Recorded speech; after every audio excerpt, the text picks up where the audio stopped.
Hello, hello. Happy Wednesday, November 5th, 2025. How is everyone today?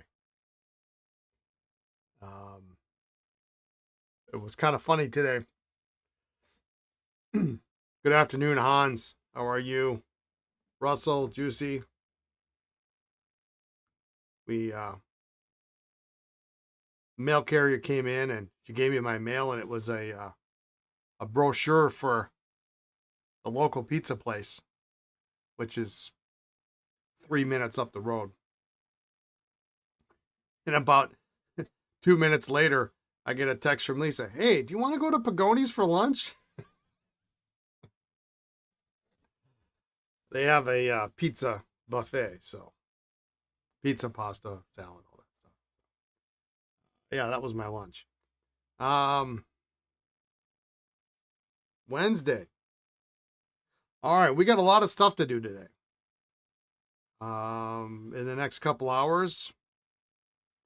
So I would like to pretty much hop to it. I don't really have. I got a bunch of stuff in the mail today, but we're gonna leave that for just a little bit because I really got to get through some of this stuff that we got from Ohio and collection I got not too long ago. So I was I don't want to say complaining, but I was worried that I was really running out of pens to restore, and I knew that would change after Ohio, and it did change after Ohio. So I've got a lot of stuff cooking. So let's jump right in it.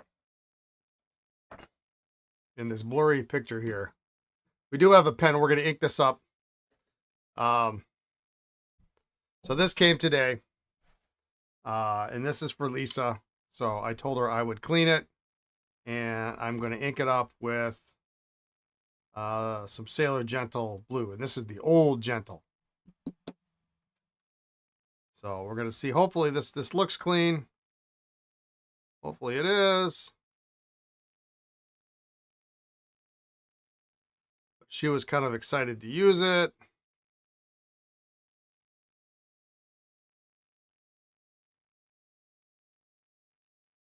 A little bit of turquoise or something in there.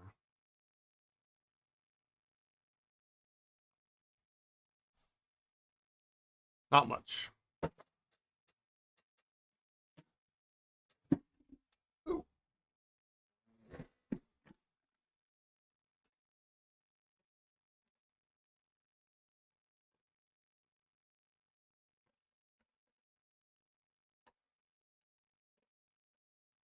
I had that problem with the last one. It's just that chrome ring is just a smidge too big for the things to kind of push it in.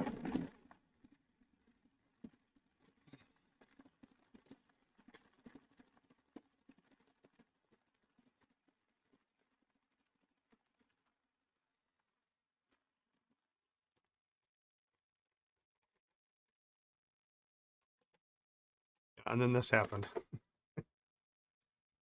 The whole thing pulled out.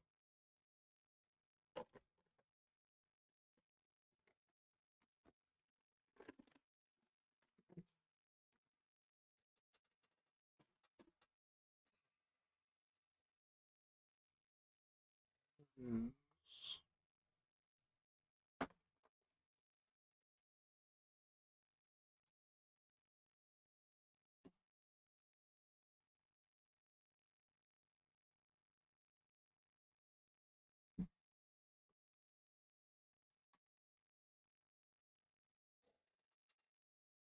Mail carrier was there at 11:37 today. Yeah, that's about right.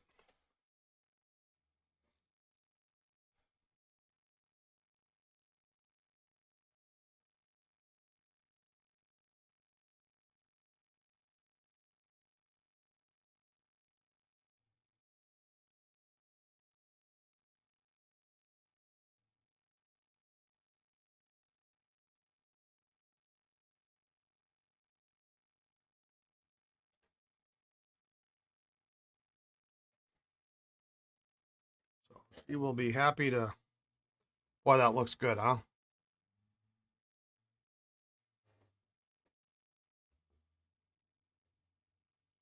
I'm not one much for inky nib shots, but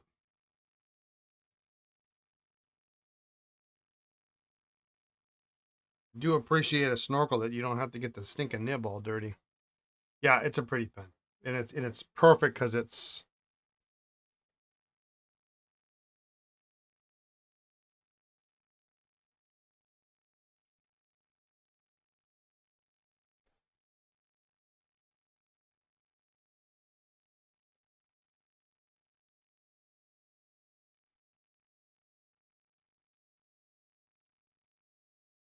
it writes a little bit broader on this paper, but I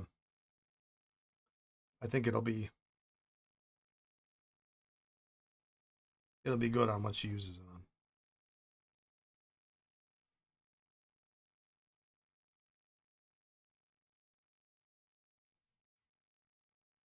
You get that line width, I think will be that will make her happy, and it's a good color ink for that color pen.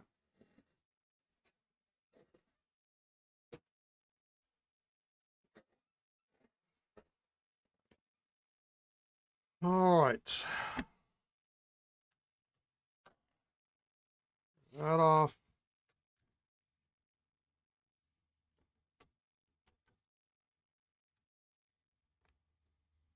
She is good to go. She almost doesn't know it yet.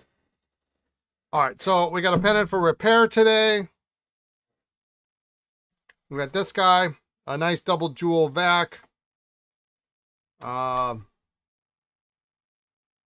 First gen aluminum jewels, beautiful color. I love that blue.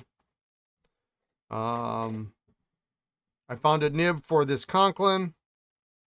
We're gonna start off here. We're gonna disassemble and get this underway, and then we're gonna switch over to working on the Conklin. And then when we get a little bit further with that, then we've got lots of pens to test, kind of to pretty much to end out the day. So.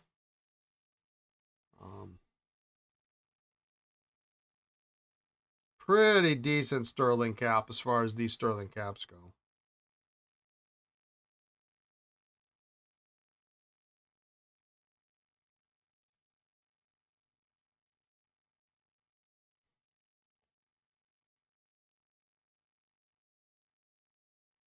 Speedline filler.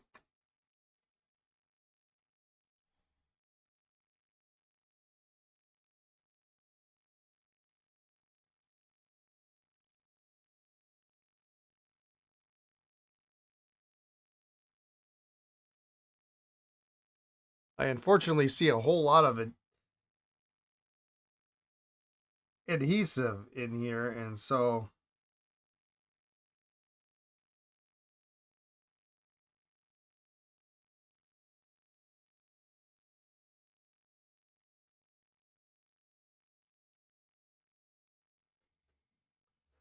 we'll see what we end up with. There it is.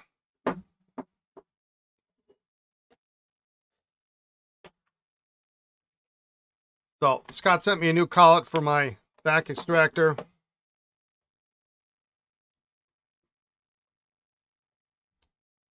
So we'll see how that works.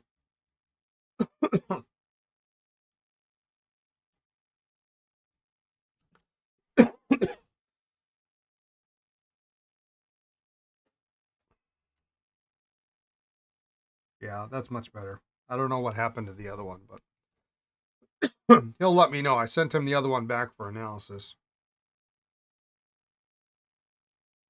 I think he pretty much guarantees these for, well, the rest of his life. If I do ever see him again, I think I'm probably going to ask if I can buy a couple more collets just in case something happens.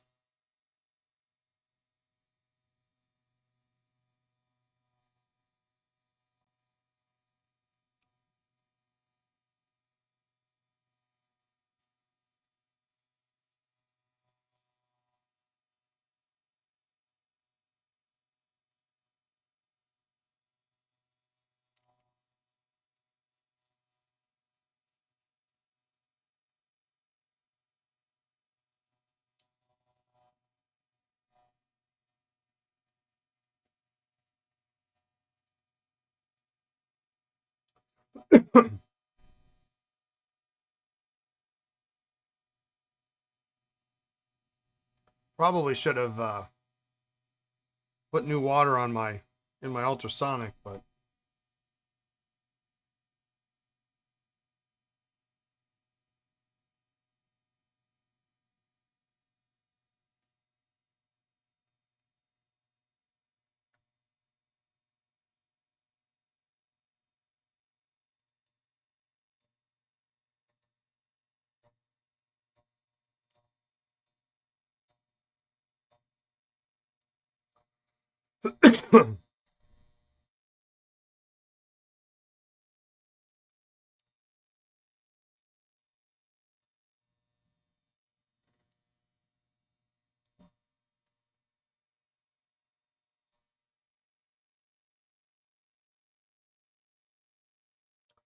I got a frog in my throat today.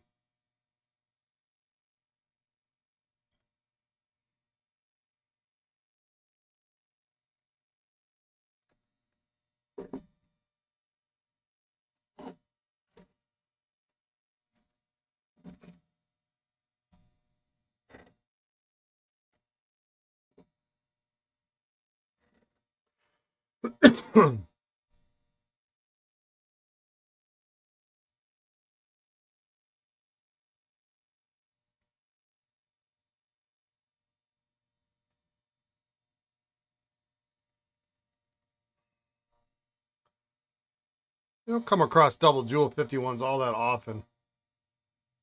It sure is nice when you do, though.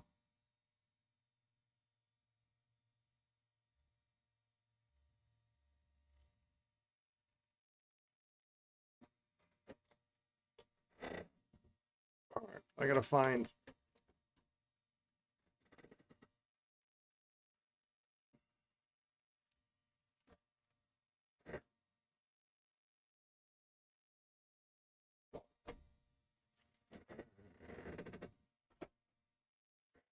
My little gripper here. Hang on.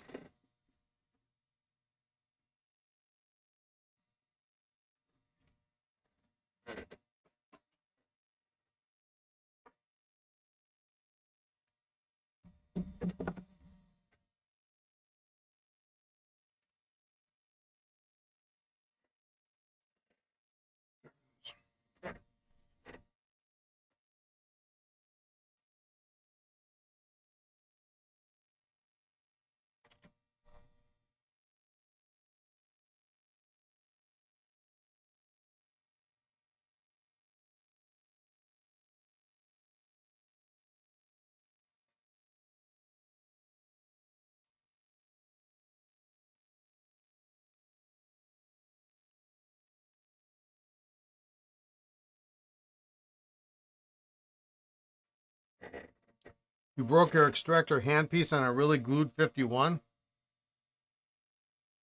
How the hell did you do that?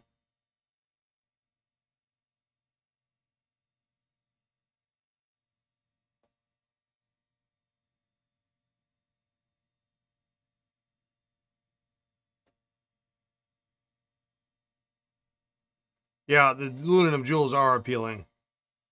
What I never could figure out is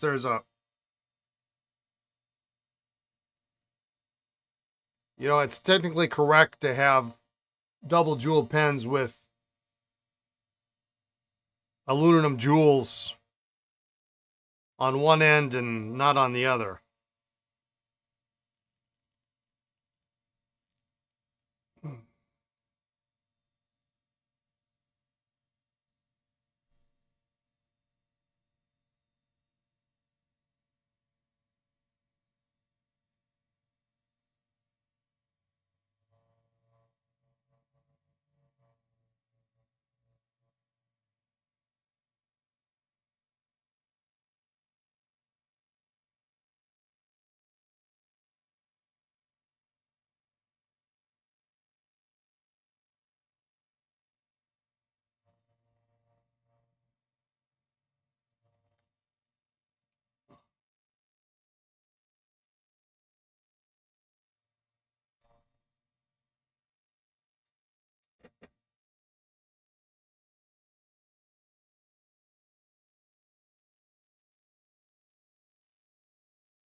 Starting to go.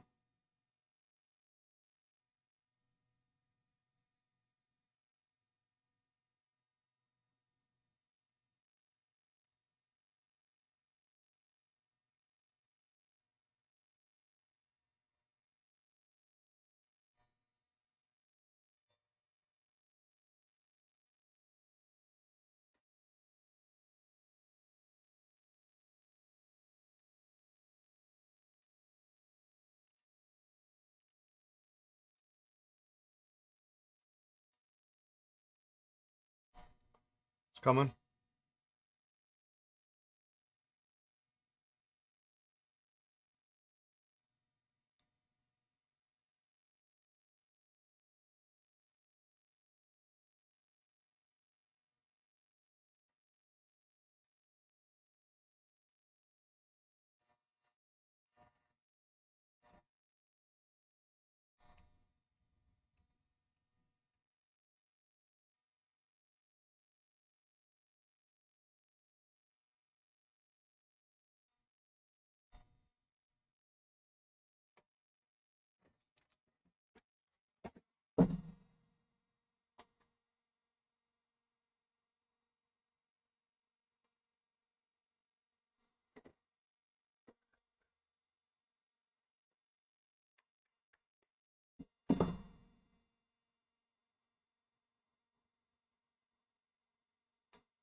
Yeah, it's crunchy.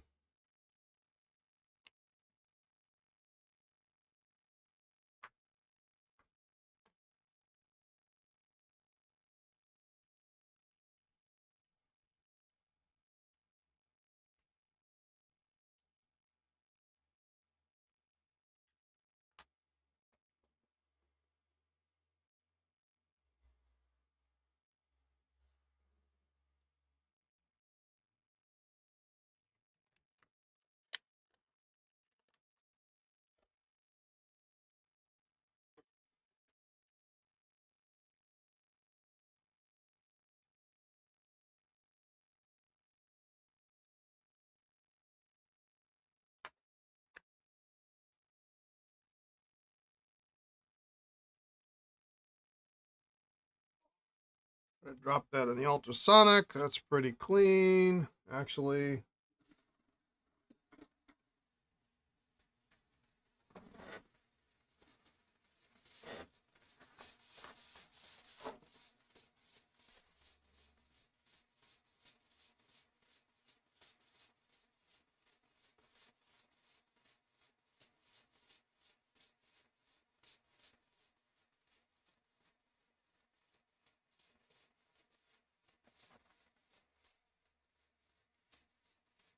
You need an air compressor to blow the crunchy right out of it.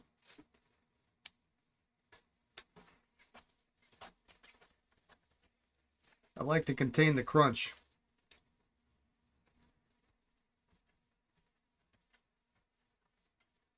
It's more like it's still pliable, but it's like old leather.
It was probably too crunchy to fill. Yeah, it was for sure.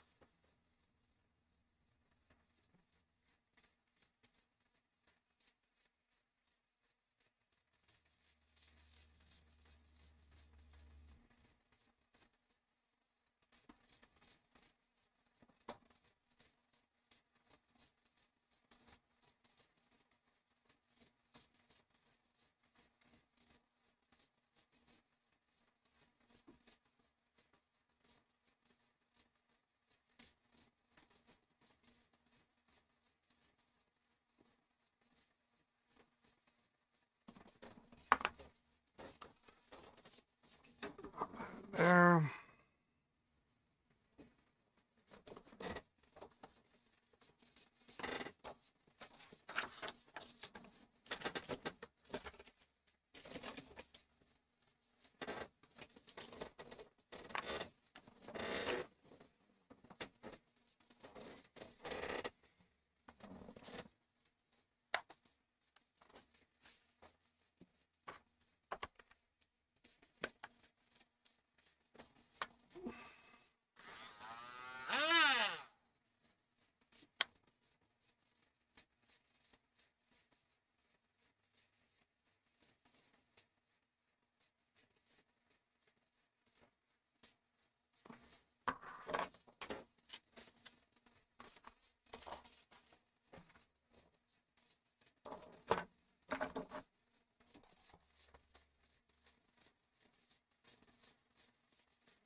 So the pellet on this one is a really bright white.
Got a little bit of sack in there yet. Diaphragm.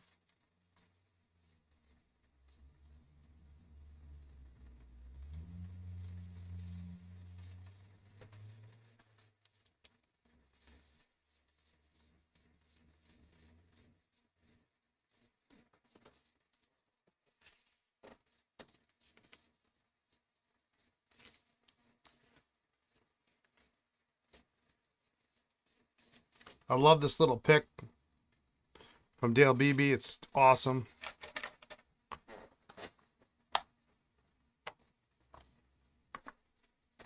It's very sharp. It's very good at, once you drill the hole with this bud, sticking it in the hole and pulling it out.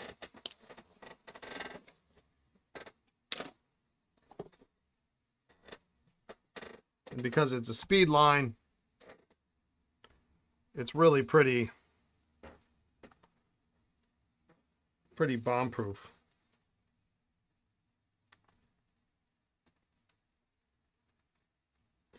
Another comment reminded me I need to treat some scratches on my travel wallet that I've had for like 30 years.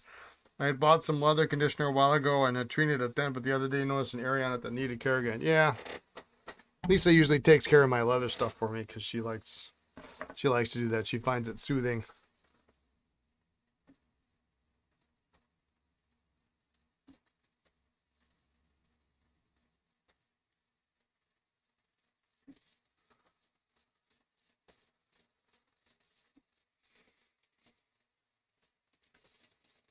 I actually had a Mont Blanc wallet for a very, very long time. It held up quite well, but when my love affair with Mont Blanc ended, then so did my desire to advertise their brand with my wallet, quite literally.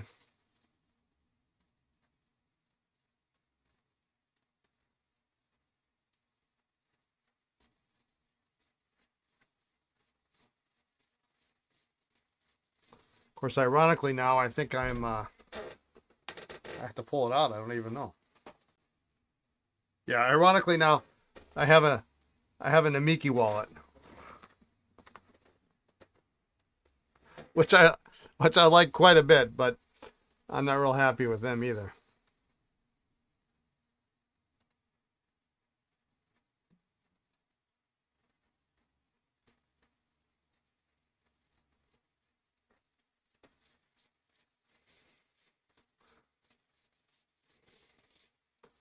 But the wallet's real nice.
Your dad had a wallet that he would put in his back pocket. That thing was stuffed full and had a serious curve to it.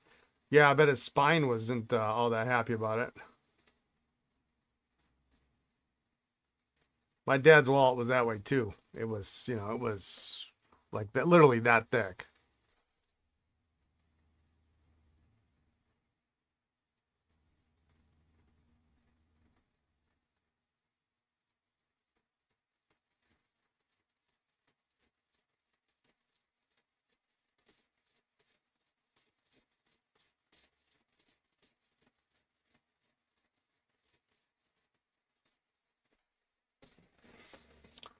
All right, that looks good.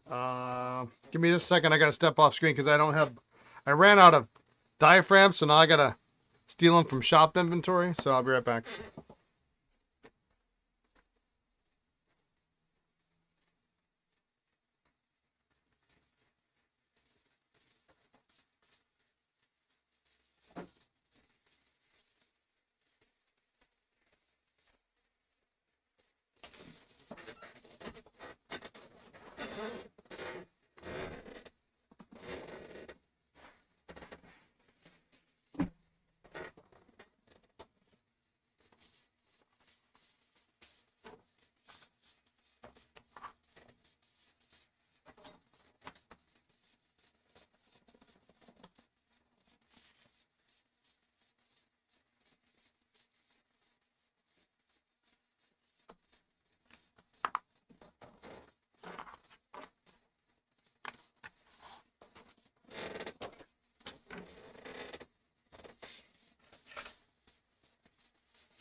You wish you had a store to steal from every day. Um, my friends, some days it sounds good in theory.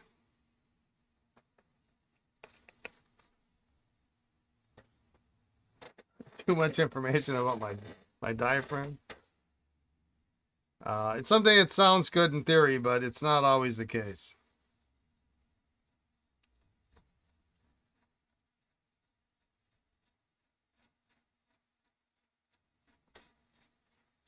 If I didn't have to run the rest of the store.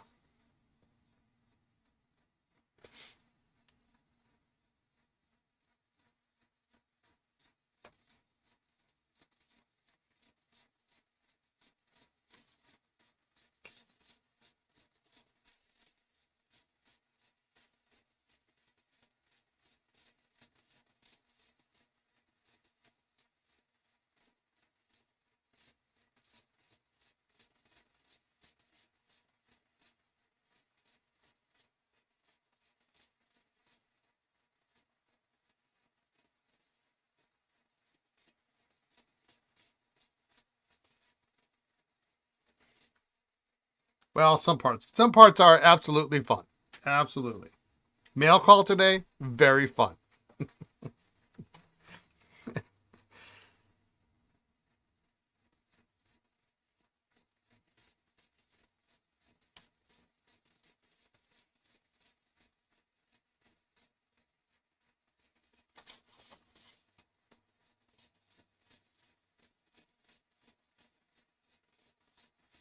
Trying to figure out how to spend money, not so much. I'm trying to put together my Dr. G's order. And the problem is the minimum order is really high. Now I'm gonna be set for a while, but the problem is there's only 2 products that they make that I carry. So I got to figure out, are people gonna want the deoxidizer, or are they gonna want more of this or more of the deoxidizer? Because if I run out of the Clean and Shine, the Rejuvenator,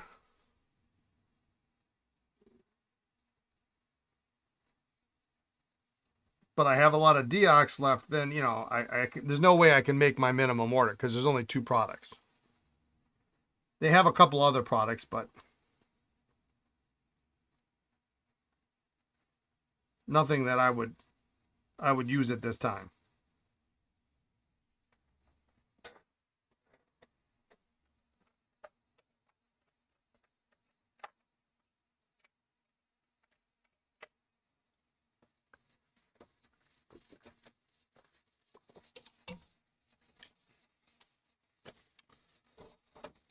So if I run out of one, then I'm like, eh.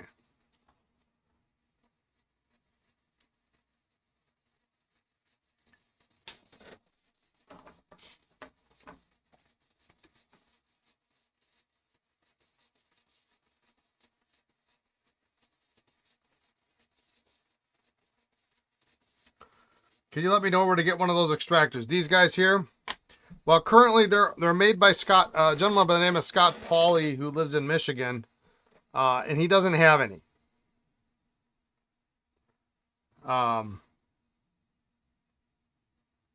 He's got another batch that he's making, but it's not ready yet. I think he primarily sells on eBay. So, buy a gallon of Deox for yourself. Well, I'm probably going to end up buying about 3 or 4 gallons of it. And so I'll get a little bit from each bottle, give or take. I mean, I've got a little bit left. What is that? About a third a bottle, less than a third of a bottle. So unless I want to go crazy and start replacing my Deox every other week.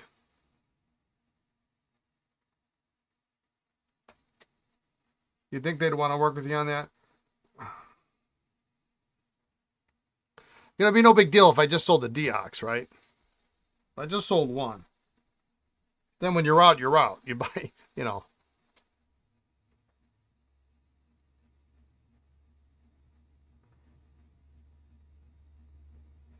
And I'm sure he will work with me.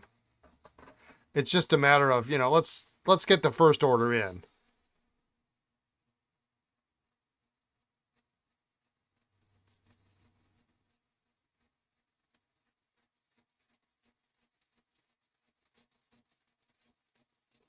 And see how well it does, and then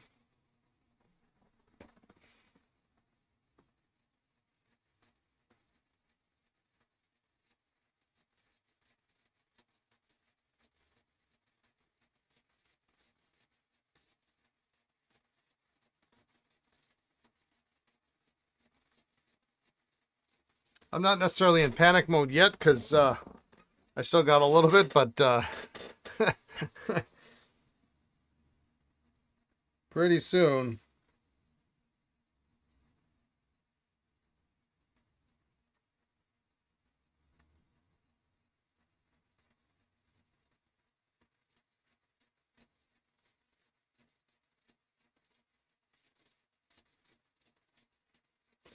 Pretty soon I'll be needing some.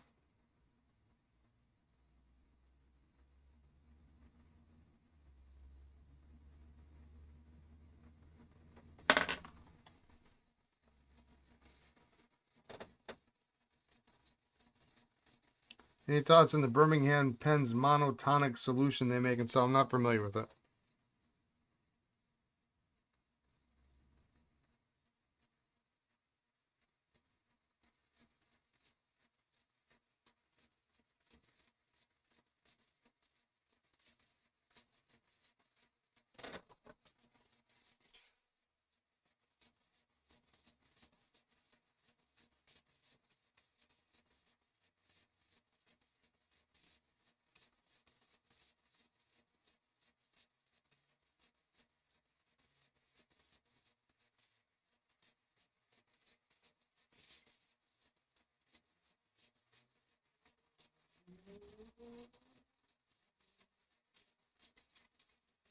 Yeah, and for sure I'm gonna use some of these supplies myself, so that's okay. But like I say, that minimum order is,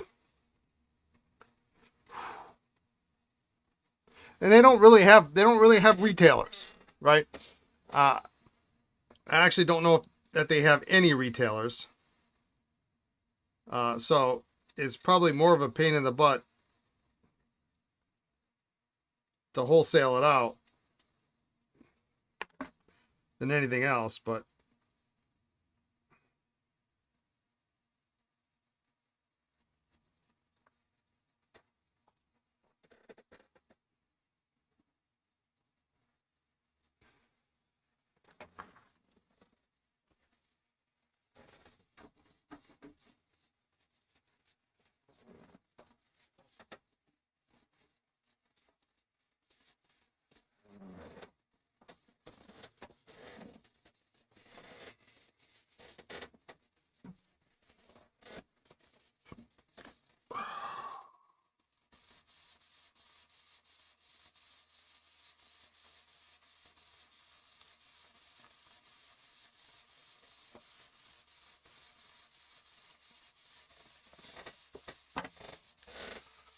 so this was repaired at one point.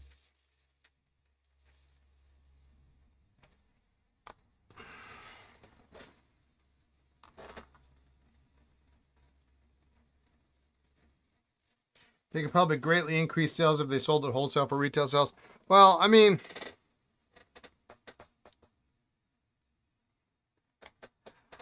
I don't think that matters much to them. They are not that concerned with sales. And I know that sounds dumb. They're doing it as a service to the community, more or less. They're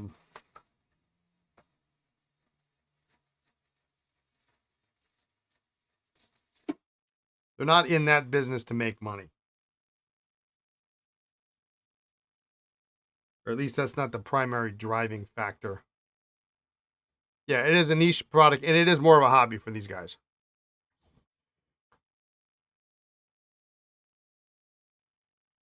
You know, the fact that they're willing to sell it to me at all is like a miracle.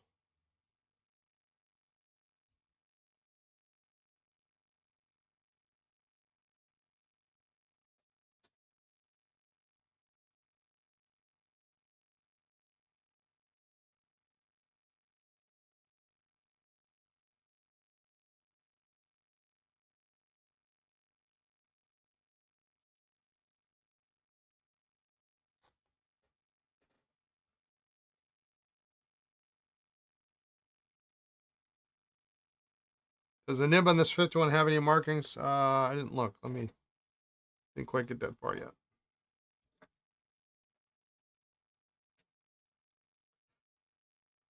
I noticed the barrel was devoid of markings.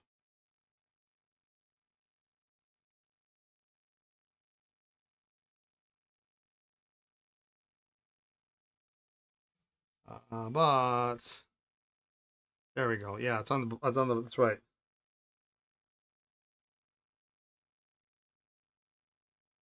So it's in the right place.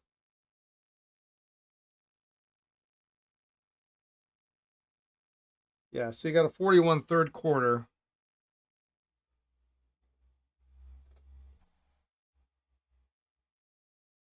Ooh, interesting. Completely blank nib. Nothing at all stamped on it.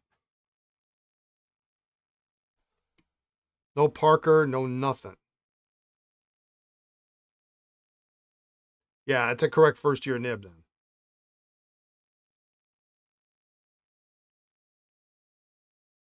I'll clean that up.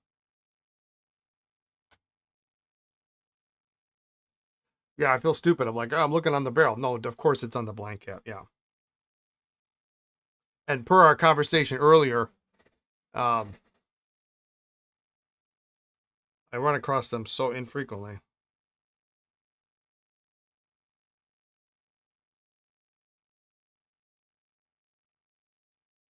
So it's got the 5-hole clutch.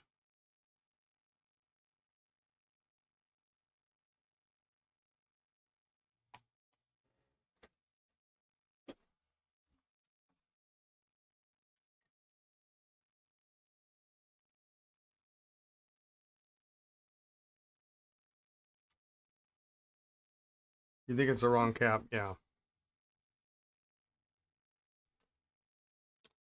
First year had what? Four clutch fingers, or was it 6? It was different. It's not 5. It's a nice cap though.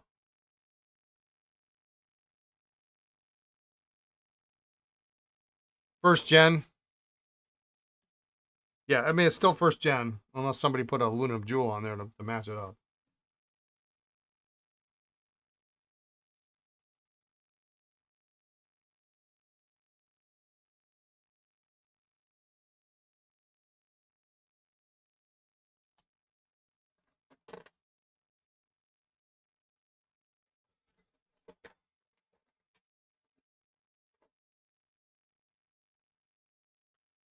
What are the markings on the VAC 51?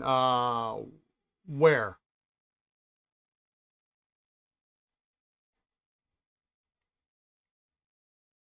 In general, or on this one? Or I'm not 100% certain what you're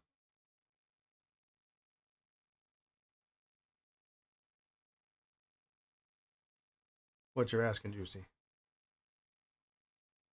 Yeah, it's one of the nicest Sterling caps I've seen.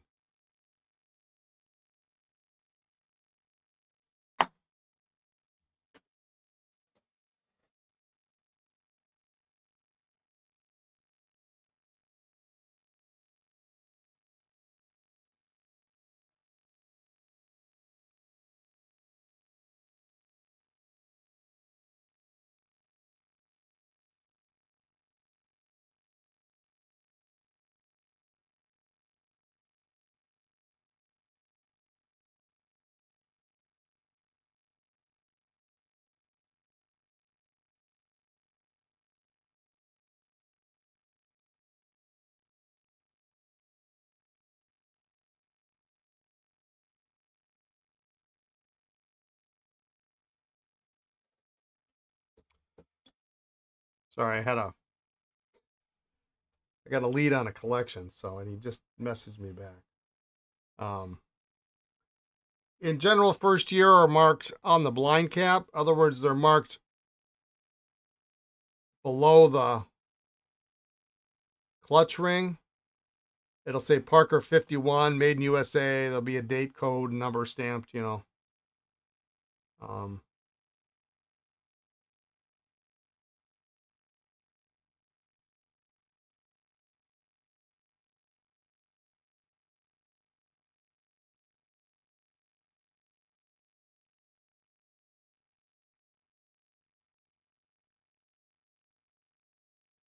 but Vax will always have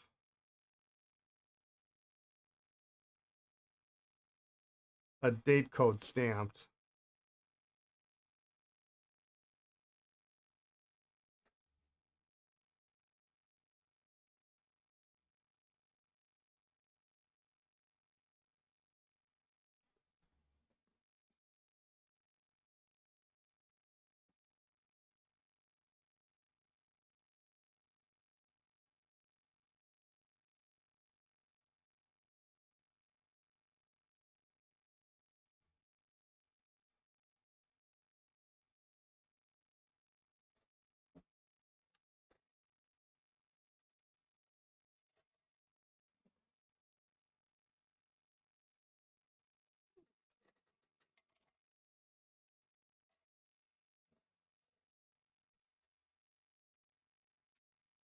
Most years are lost the date to polishing. Yeah, that's why you should put a piece of painter's tape over it or tape or something over it if you're going to polish them.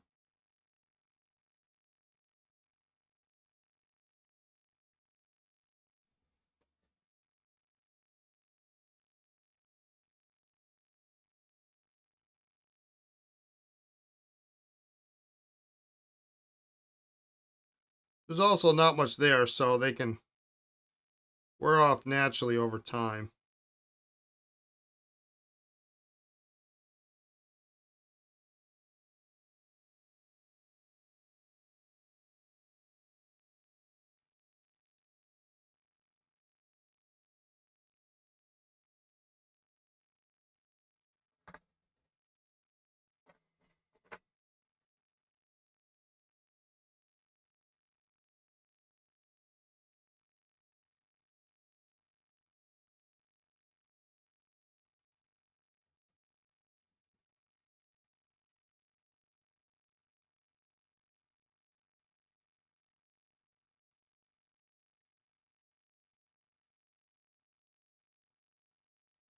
Aerometrics lose the date code after about 19, what is it, 48?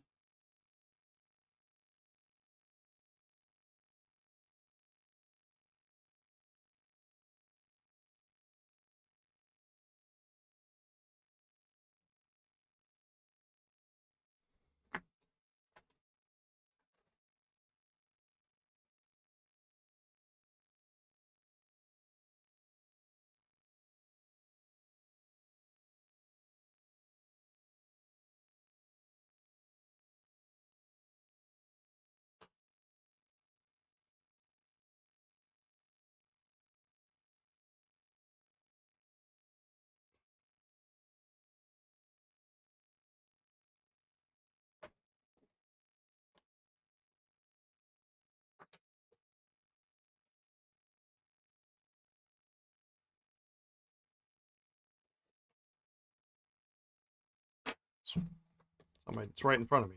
For this.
I should mention, as promised, I have right now 20 new vintage pens up on the site.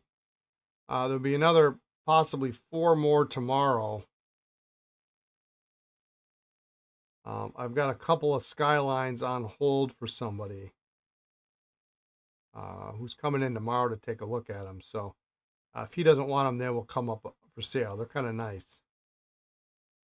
Um,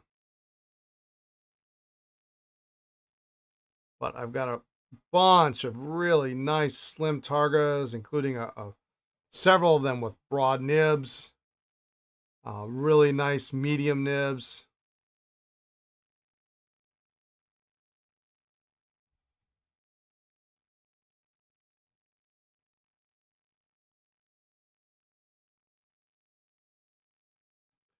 Black, stainless steel, polished chrome.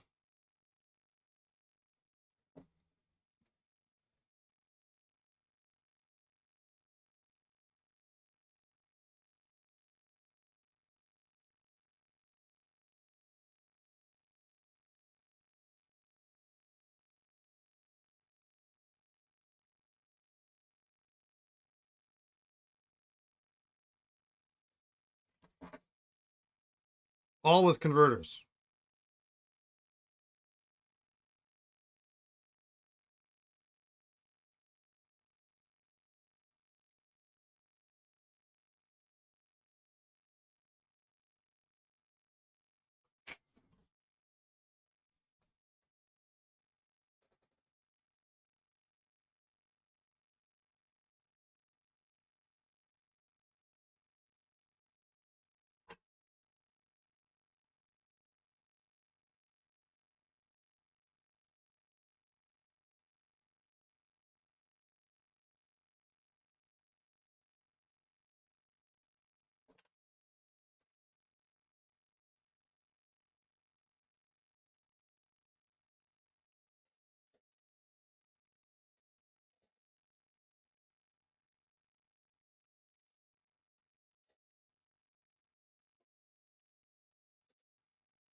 Yeah, it's $3.99 a gallon, but you don't need a gallon. In fact, I would argue that there's not a lot of people on this planet that need that in the gallon jug.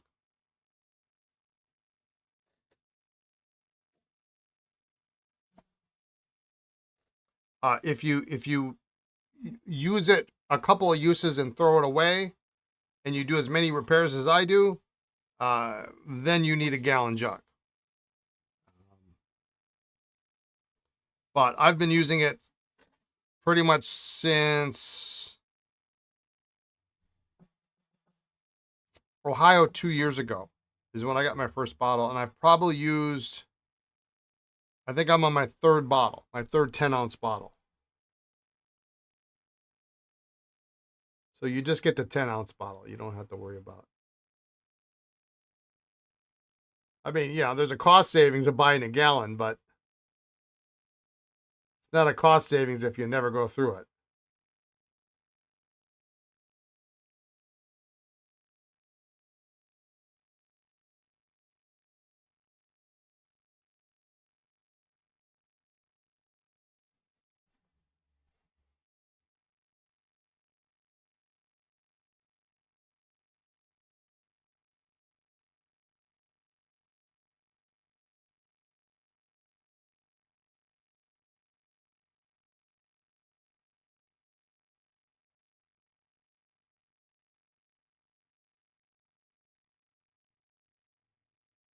So I should be putting my order in probably tomorrow.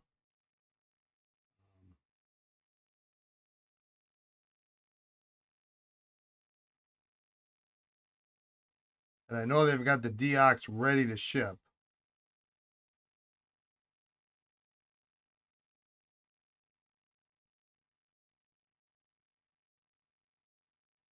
The Pen Rejuvenator is like a couple weeks out, but so if I get it ordered tomorrow, we could have it within a week or two.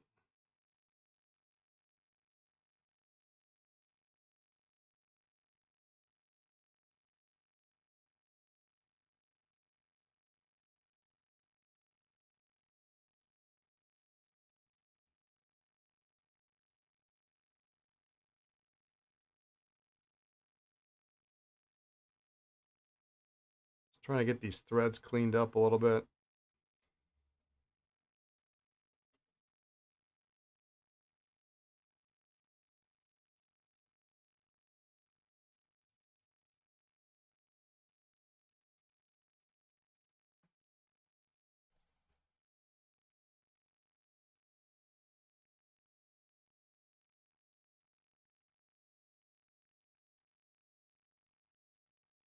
Unless you got a buddy or something that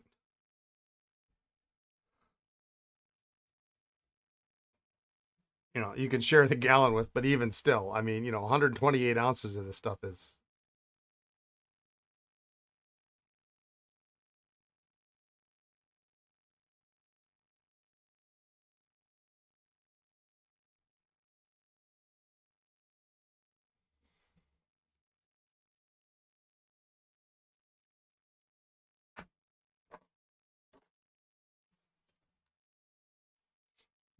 Let's drop that.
Now, I wonder how many gallon jugs they actually sell.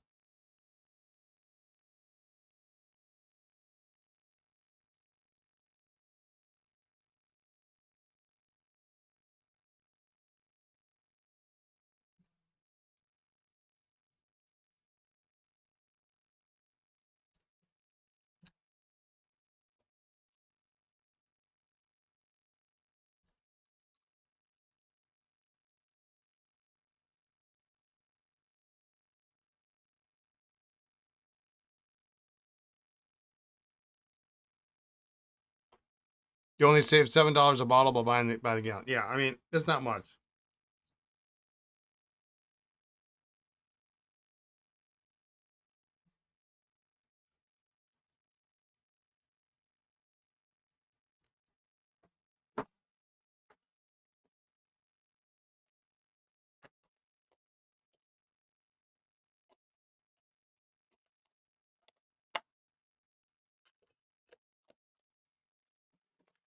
I do really hate the box that thing comes in.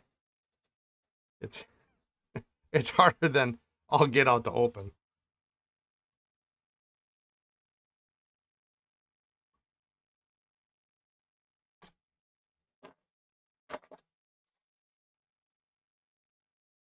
Yeah, I mean, a gallon jug is huge. I mean,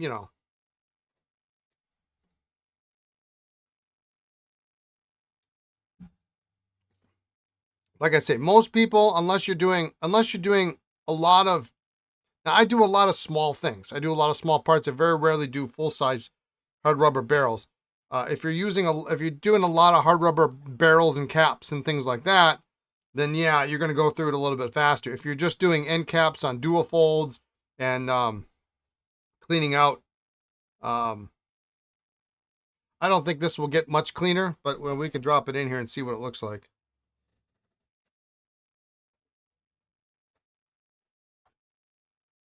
If you're doing that stuff, you know,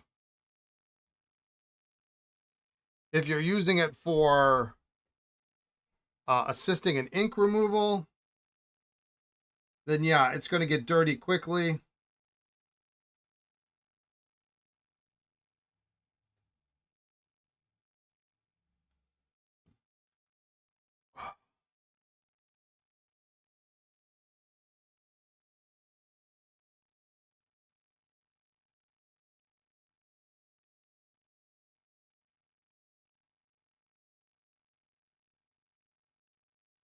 Which is why I like to put mine in a separate container.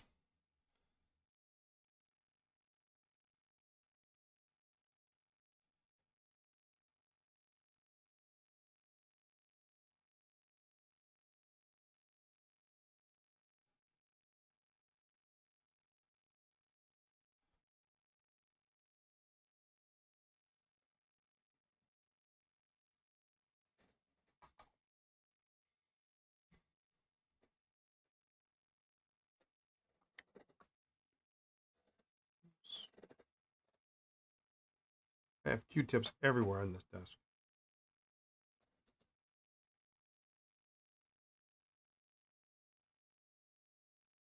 The nib actually looks a little stubbish on this.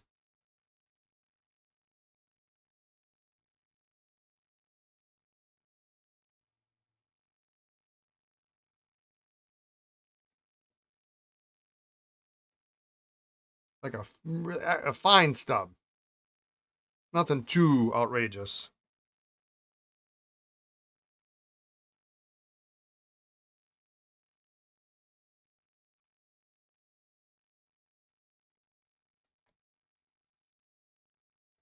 Oh, fine stub was an option.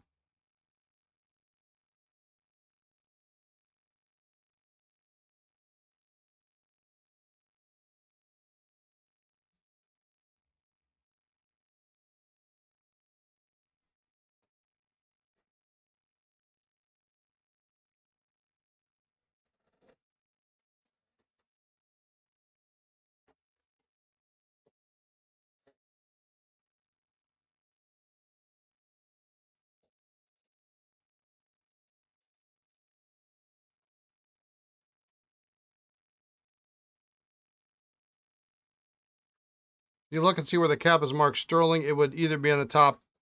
It's on the base. It's down here. So yeah, it's not in the right.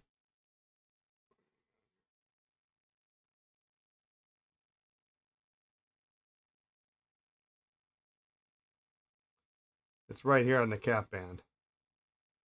I think first year we're up at the top, were they not? And then yeah, and I think, no, I'm thinking of 75. I'm thinking of a different thing, but 75. Yeah, they were at the top on first year. So yeah, it's not the right cap. I would say it's definitely first gen cap. I mean,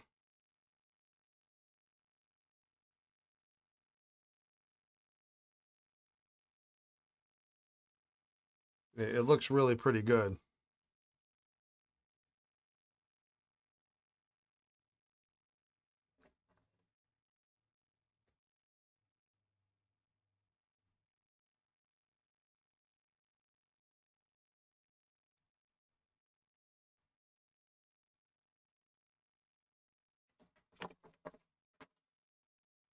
Yeah, it's sterling silver cap. How's it going, Glenn?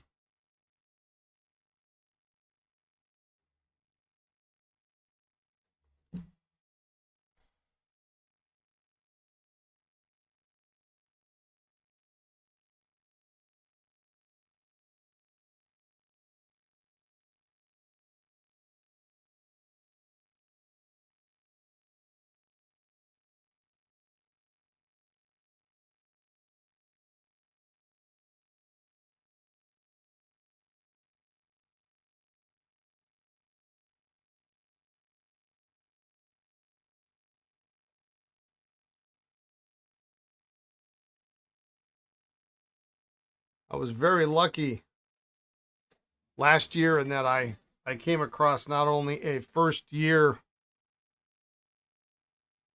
correct first year 51, but a pre first year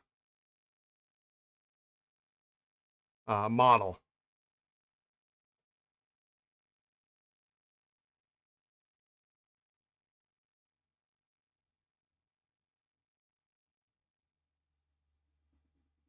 And that pre first year was really something else.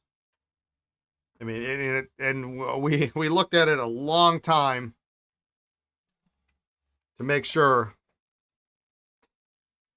that's what it was. There's just a little bit of gunk in here.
You ever seen a Heinz 51 pen and pencil set?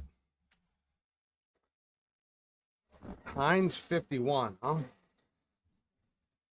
No, don't think so. Don't think so. Any dual pen W.A. Schaefer Textron desk sets, dual pen desk sets. Like later ones? Is that later? Is that what that is? No, I don't think so. I've got a beautiful Target double in stainless with wood with the stripes on the base. Um, but it's ballpoint and pencil.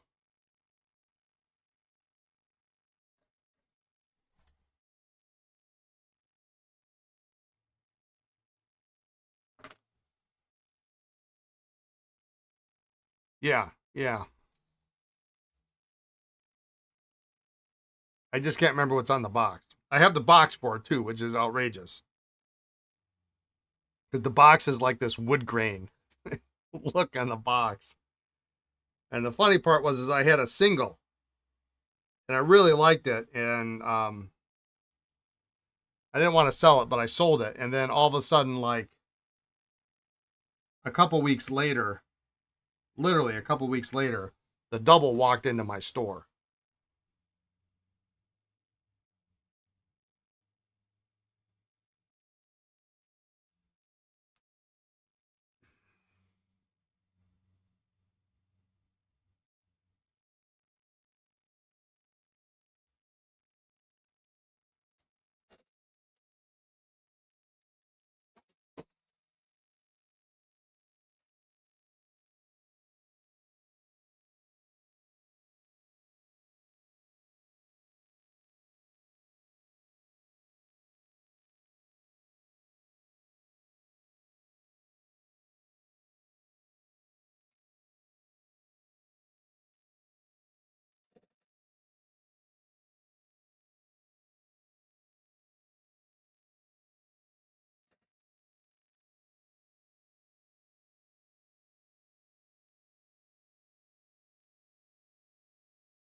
Okay, the feed was popping off the nib, so we had to take care of that issue.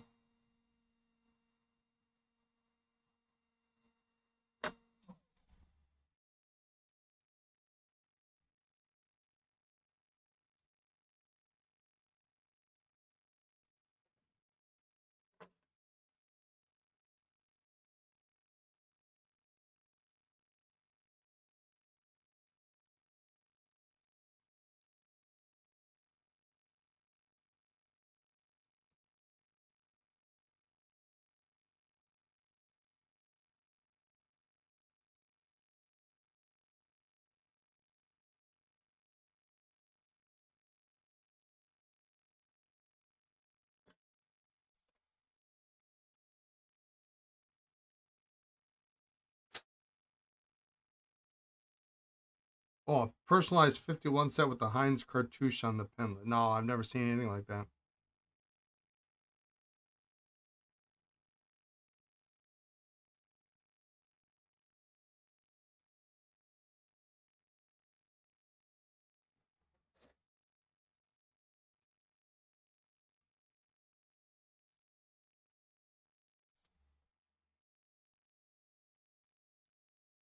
Boy, is that loose. Holy cow.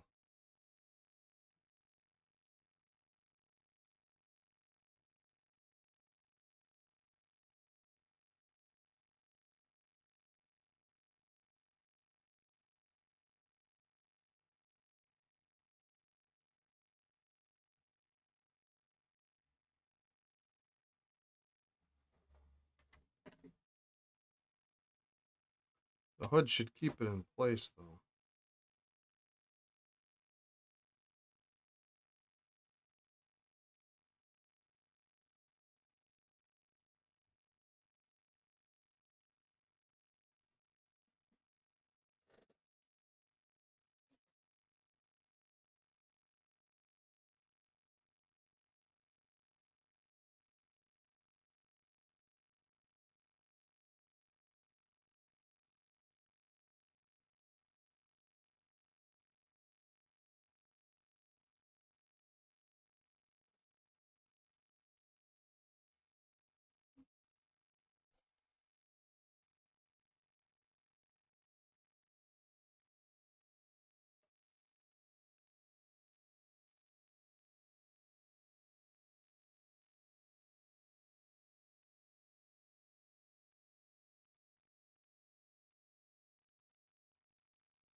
I gotta grab another pen to look at. That feed looks funky to me.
I guess it's right.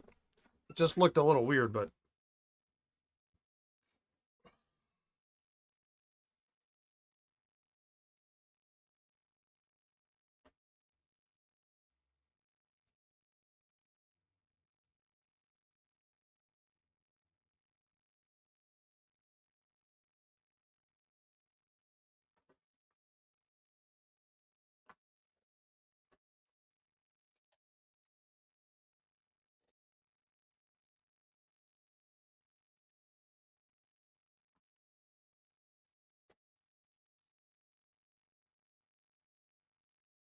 All right, let's see how it works.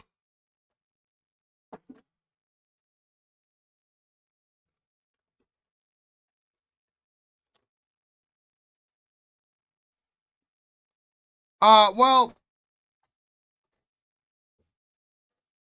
let me show you what I'm looking at. I think we're fine. I think we're fine. I'm just being my usual careful self. I know these pens are 5 years apart.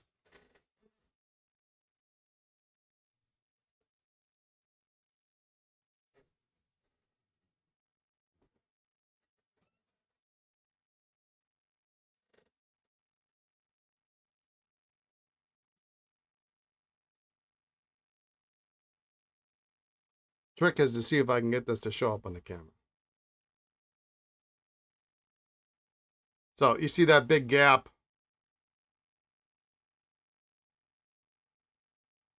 And you compare it to a later aerometric. It's just different. It's still sealing up, so it's really shouldn't be a problem. It's just,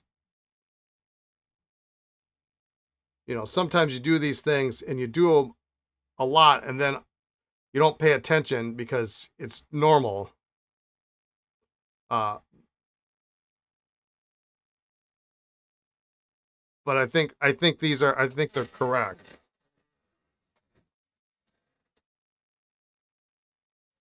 It's a real thin feed. I don't have any other first gen here. Be back in 5. All right. You do that. I'm going to ink this up.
Your other first year looks similar. Okay.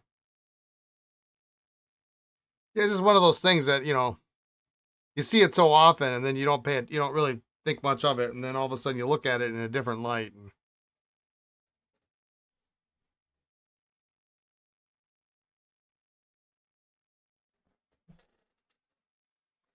our nib's pretty awful though, let me tell you that.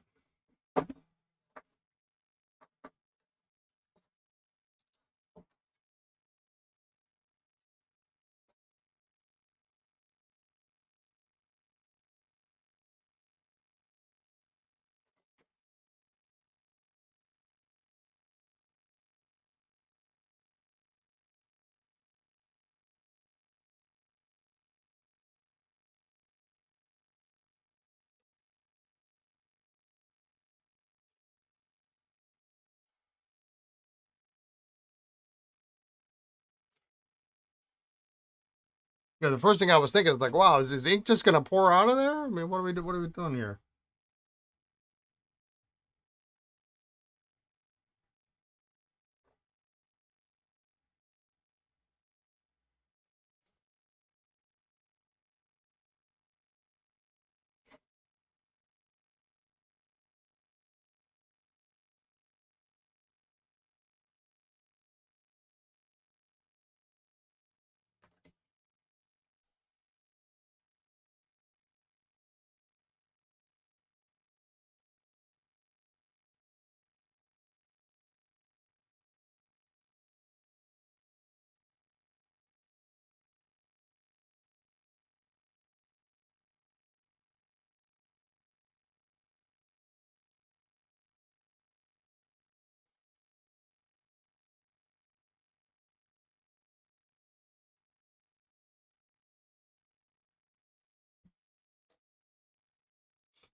Well, if you wanted a really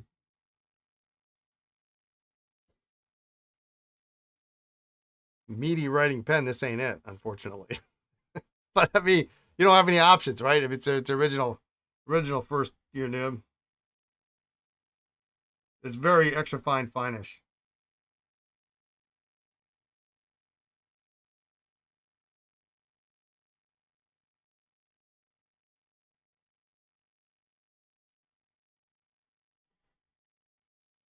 I might have to open it up a little bit. It just doesn't. Yeah, it's.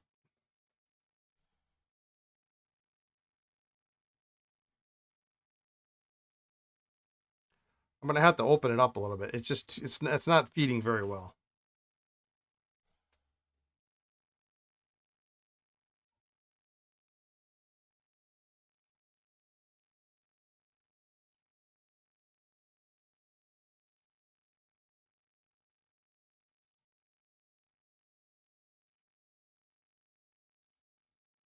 Very unsatisfying. Now, if you just want a working pen and then you're gonna put it in the pen chest and never write with it, then it's probably okay. I mean, I know guys like that. I may or may not be one of them.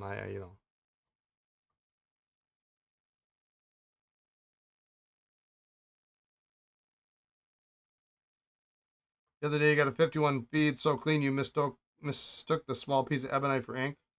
Huh. Yeah, you got to have that little rod in there.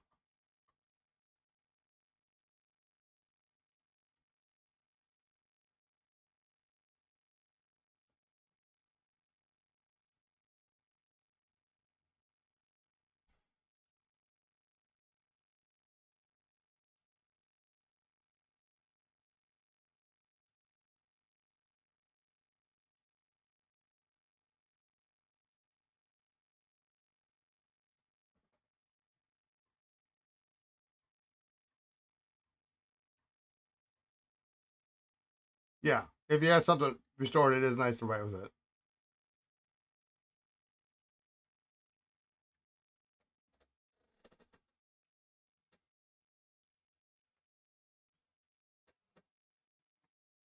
Let's clean this out, and then we'll take that nib out.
This also has that early feed without the channel in it.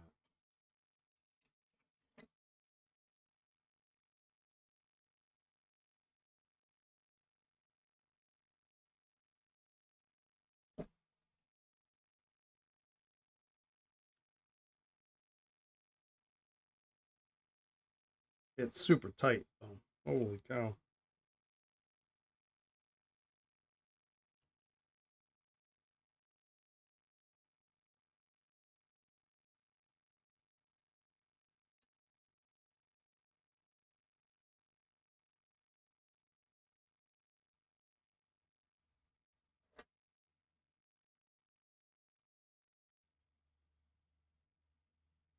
Oh, I'll be.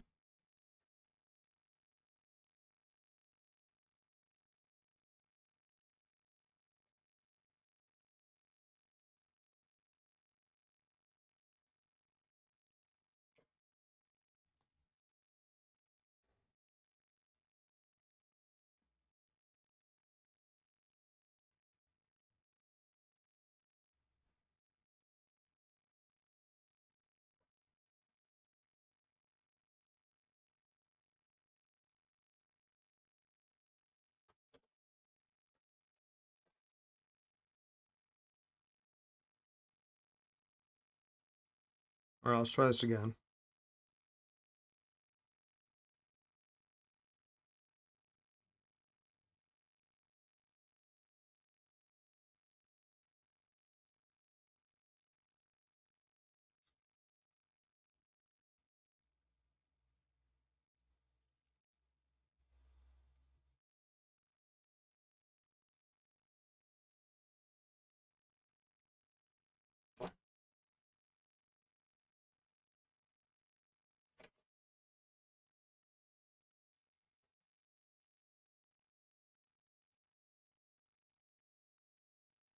No, I think we got. I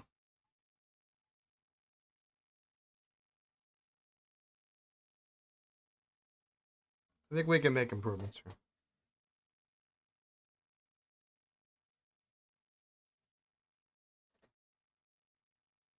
I am ever hopeful. Whenever I come across a really dry writing, extra fine, fine. Yep.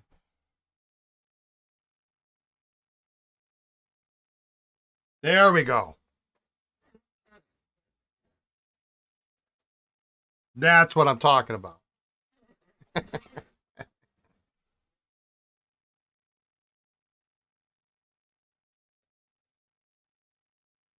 It's still very fine. Yeah, it's much better.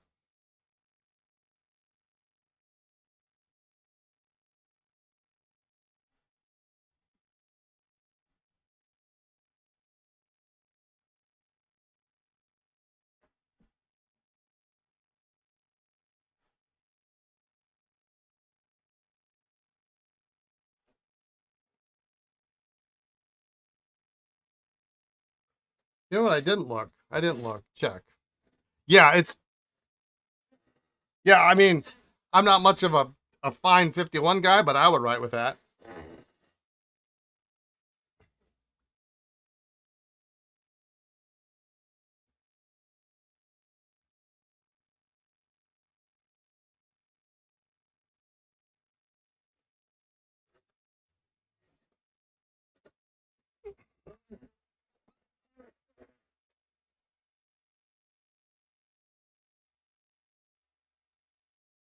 I mean, you can.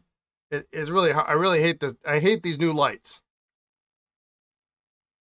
I don't know how to.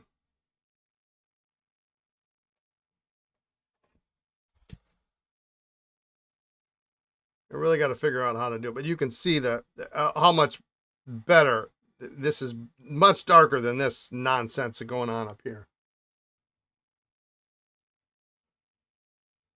Yeah, it's kind of like a wet writing extra fine. I mean, it depends on the paper too. Well,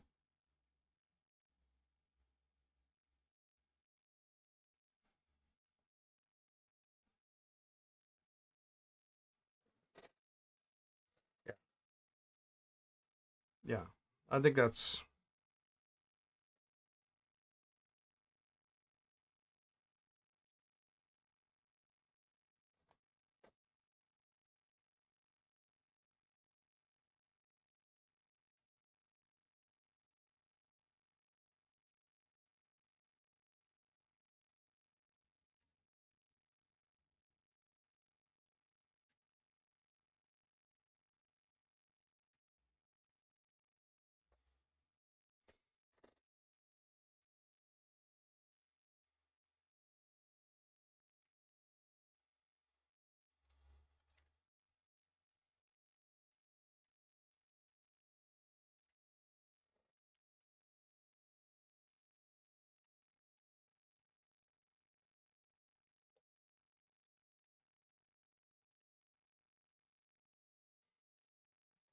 I I'm gonna have to look at Stationary Seeker and think, who the heck is that? Oh, that's Jason.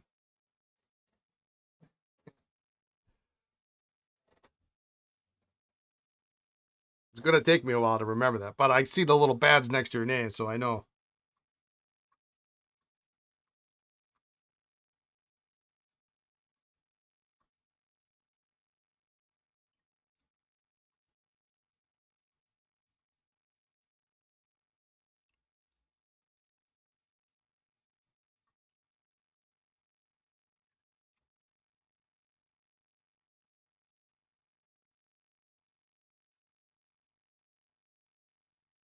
It holds a lot of ink, that's for sure.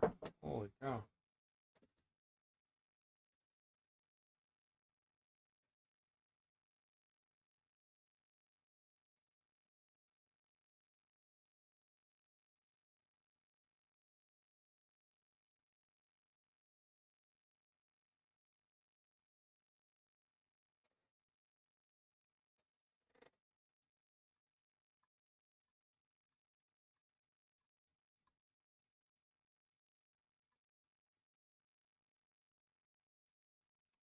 You get about a nice 10, 11 pumps. You think that'll work well? You do need an extra fine every now and then. Yeah, yeah.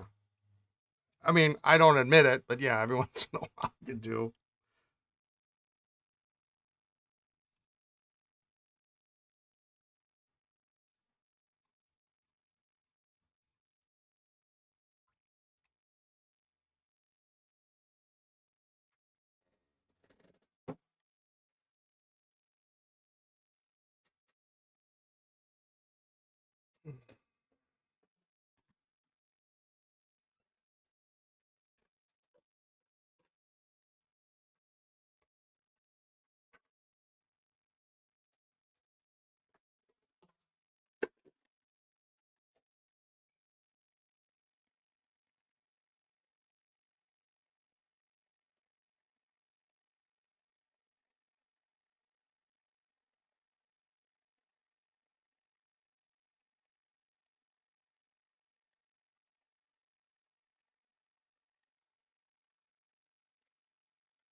Use a Japanese planner, you need to write small. Yeah.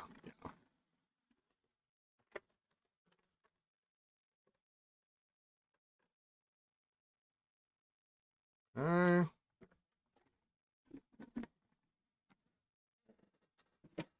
Now that's a fun pen to work on right there.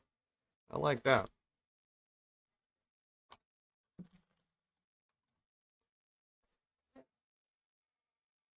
Okay, so let's seal that up.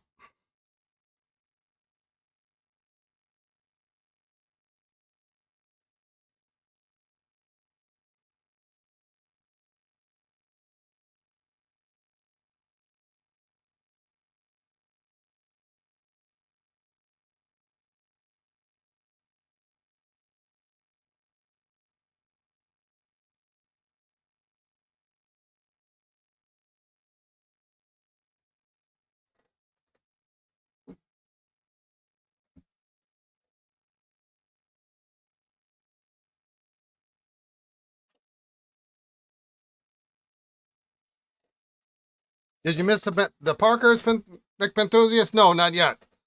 This is a 51, a first year Parker 51, double jewel, aluminum jewels, correct original name. Caps a couple years later, but or at least a year later, probably. But those are coming up next. Well, maybe next. What is it? 340. I want to work on. I want to work on my pen next. The Conklin Crescent from that we started yesterday. Because I think I found a pen with the right nib.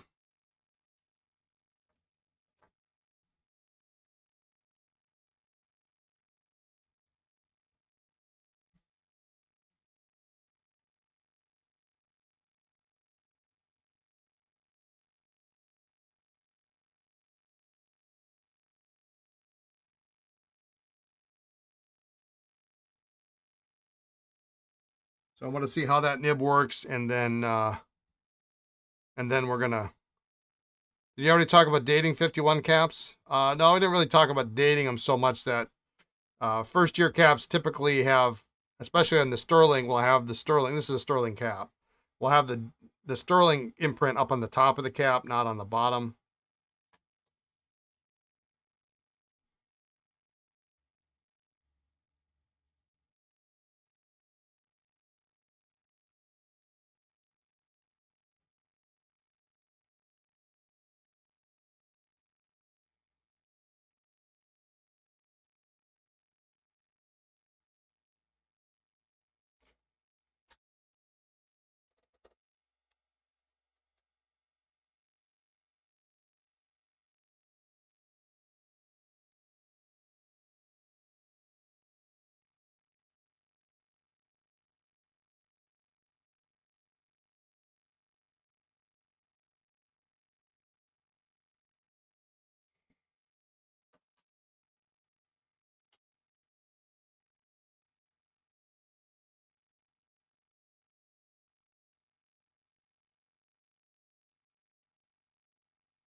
It's kind of unfortunate. I mean, you ever find a replacement hood for this?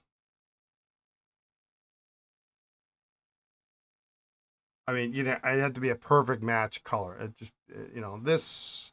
It's weird how this has discolored. I get this, but I don't get this part.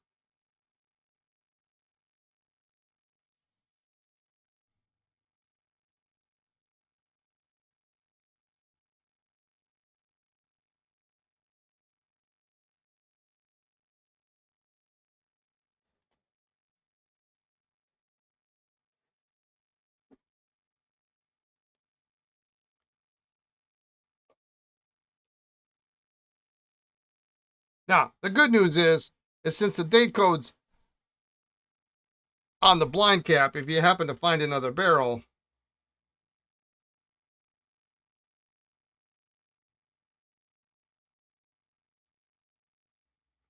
you could swap it out, but you got to find another first year. You got to find another blue first year barrel. I mean, talk about difficult things to find. Although blue is a reasonably common color.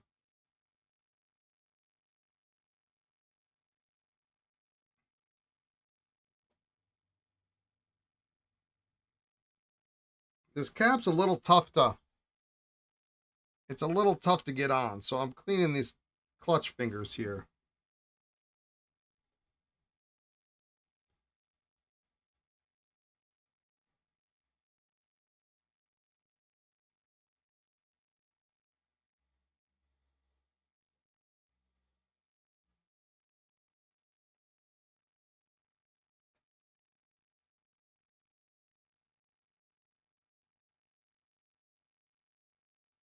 You kind of like it. Not sure if it affects value that much. You bought it right enough that it'll be fun to keep. Yeah. Yeah, it's very clean. It's very nice. The plating is really really nice.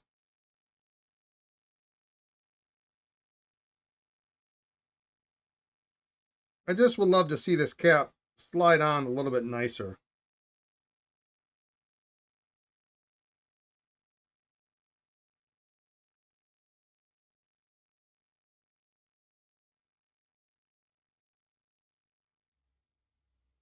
So at the risk of making this more complicated, I got to clean the cap out now.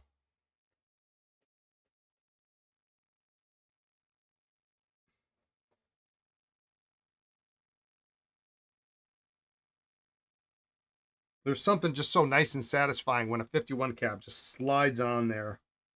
It's just the right amount of friction.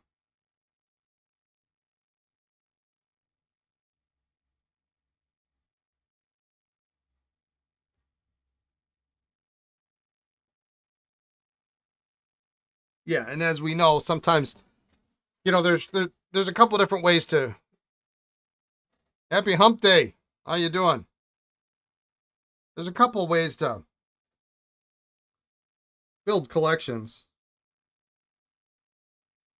One of them is to say, I'm going to collect all the Parker 51s and I'm going to buy them all. Damn the price. The other one's going to say, well, the other version is how I've been approaching collecting lately. And now, granted, I see more pens than the average bear.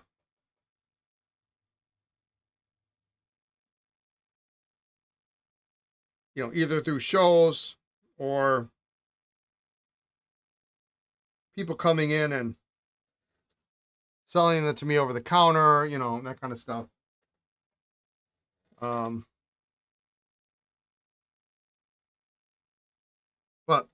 the other method is to, when you find them at the right price, then you get them. I mean, it might take you 20 years to get 3 double jewel 51s, but when you get them, you won't have spent $500 a piece.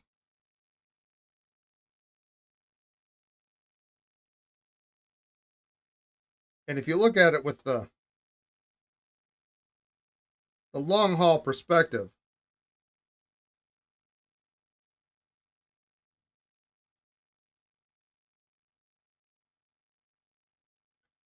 in 20 years, you'll be in good shape. Doing pretty good, pretty well, all things considered. Glad to see a lot of founders badges in the Twitch chat. Yeah.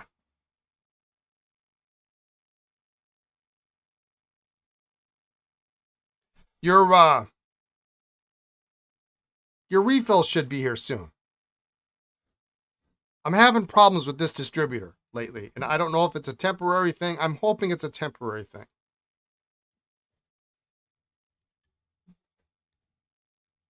There's a good chance to add a nice but imperfect piece to your collection. Yeah, and if a better one comes along at the right price,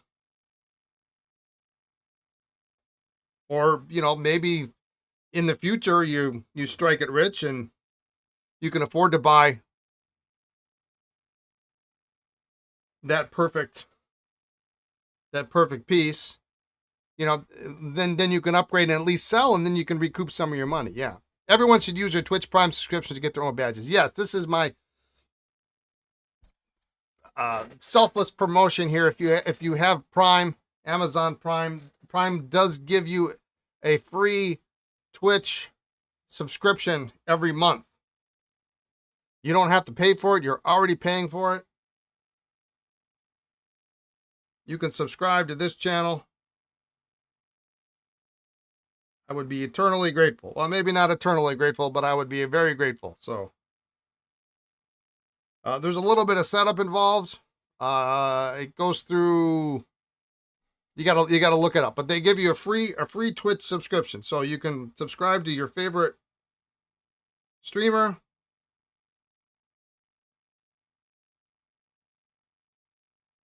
And help them out. Because as they say, ultrasonic water is not cheap. It's not free. No worries. Thanks for the update. You're gonna be. Yeah, I know you said you're not in any hurry for them at all, but I figured as long as you were there, and I've been struggling with these. And these guys used to ship orders out in 2 days, right? I'd place the order 2 days later, boom, done. But what they do is when you place the order, they put an authorization hold on your order for what your order is plus 20% to cover shipping. Except the problem is it's never 20%, right? So you know, um, it's never 20%. And then they charge you for the correct amount. So I mean, it really messes up with your books. So you know, they take more money than they need. Like, okay, fine, whatever. That's how you do business. That's great. Whatever. Ship me my product. They ship it in 2 days, and I don't care. But now it's like last one was over 2 weeks to get the order. Apparently, Lisa tells me that they did take the money. They charged for less than what the authorization was, which means they've packed it up and they've figured out what the shipping is. So, it's still tight. All that and it's still tight. Absolutely. Support Brian with a Twitch Prime sub. Yep. Yeah.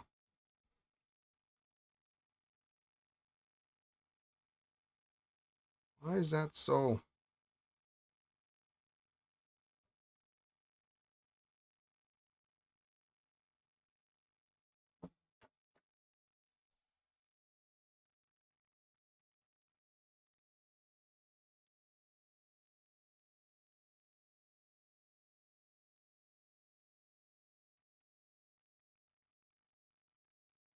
Really not much, nothing on there.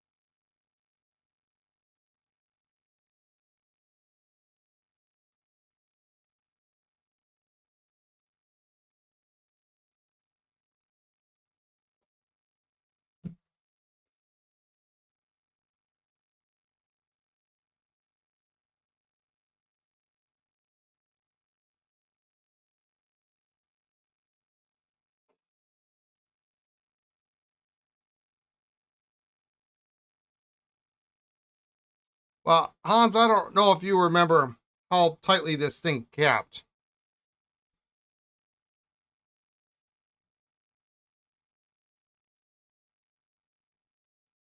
It's got a distinct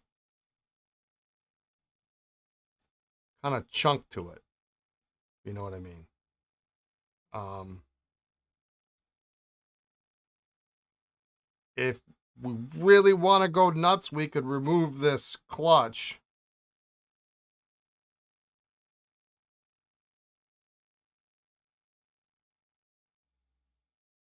And buff it down, but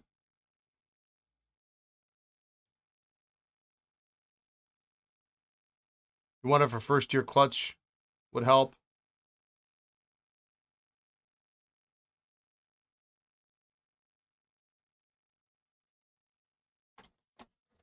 Just out of curiosity.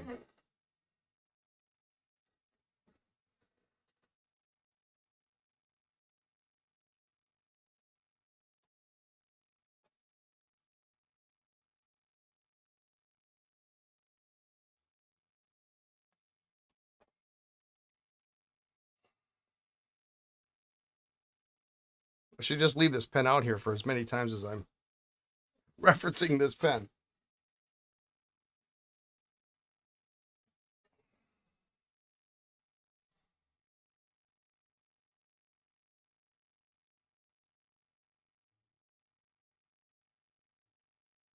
What's the most common blood type for insects? B positive. Oh. Um,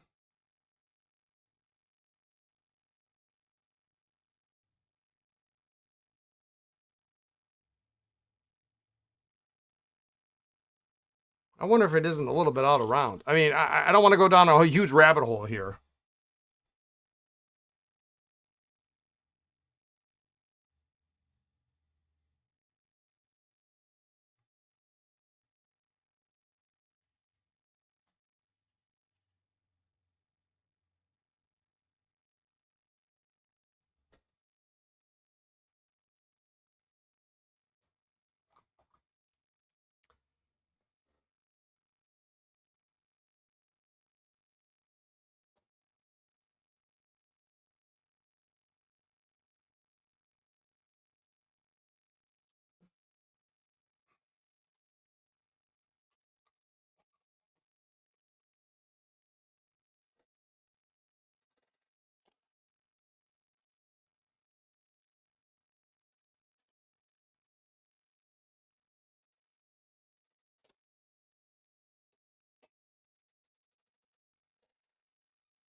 Just see if I can get just a little bit more out of it.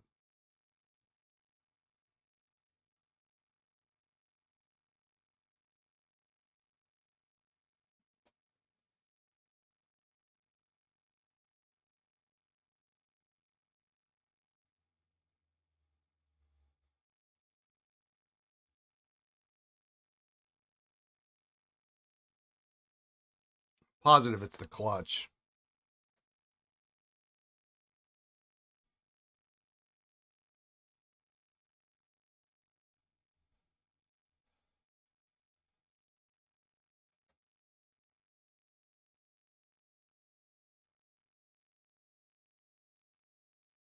I just think there's a little bit of, I don't know if it's residue or what it is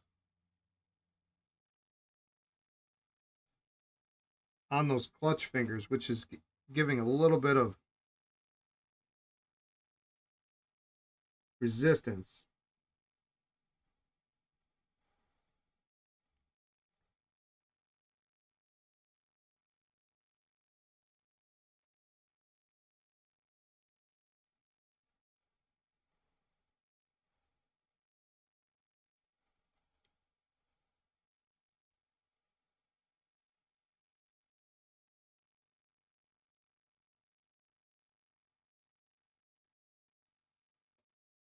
But like taking the whole cap apart is really kind of a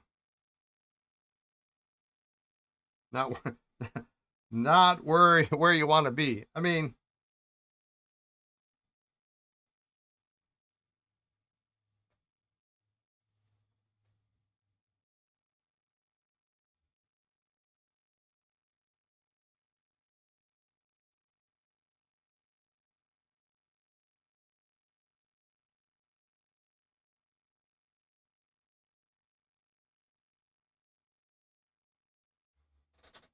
maybe I'm being hyper picky. I don't know.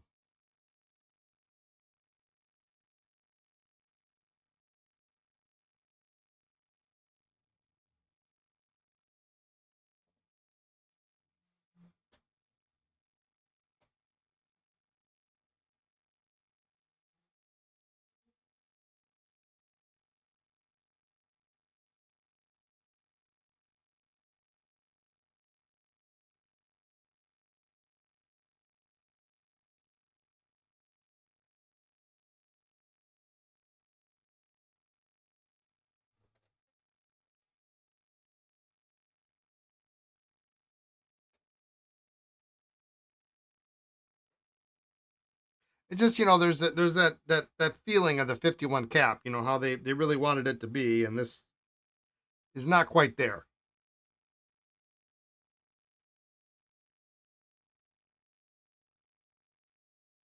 I don't know if it's the clutch. I mean, my other my other 51 cap just slides right on. So I mean, it has to be, right?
I think we're getting somewhere.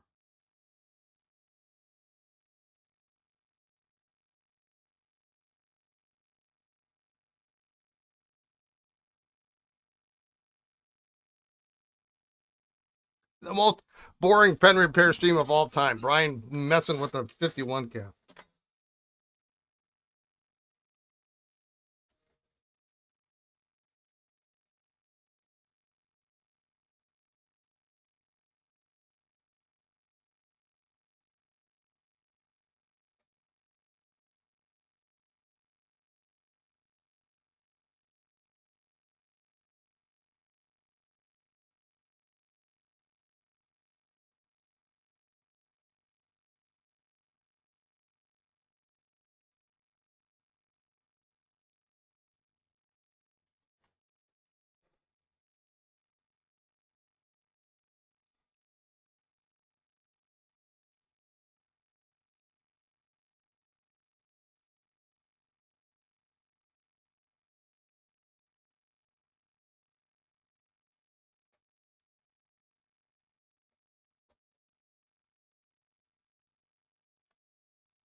The pen should arrive on Saturday. Form delivery tells you. Awesome.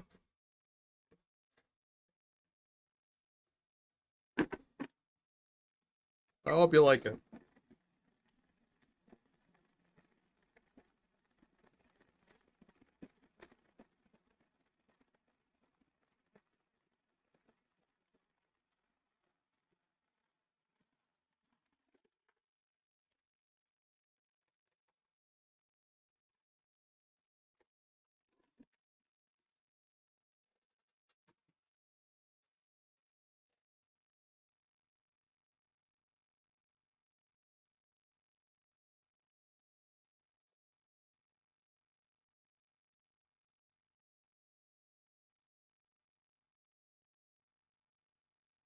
I don't know, Hans.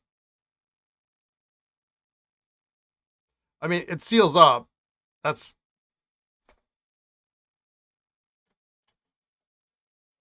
not going to be an issue. Um,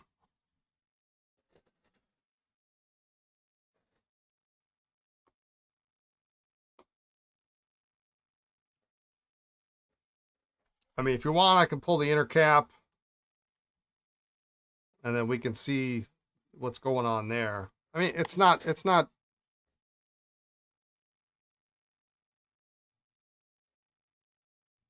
terrible. It's just not as nice as it could be. You know what I mean?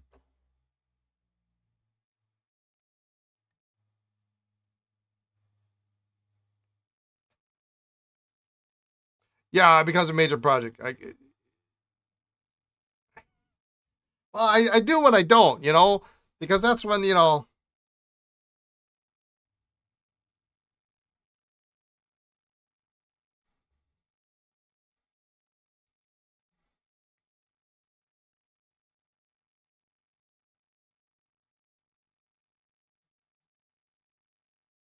I mean, if you wanted to get really hyper picky,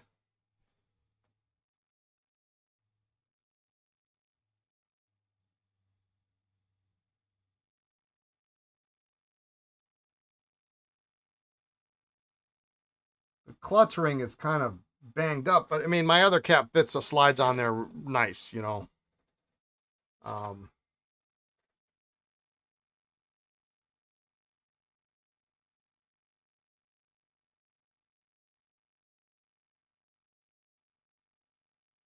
I wonder if it isn't slightly out of round.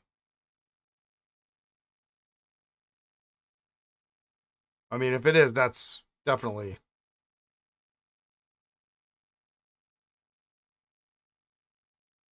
But to fix that, then we're taking jewels off, right? And that's.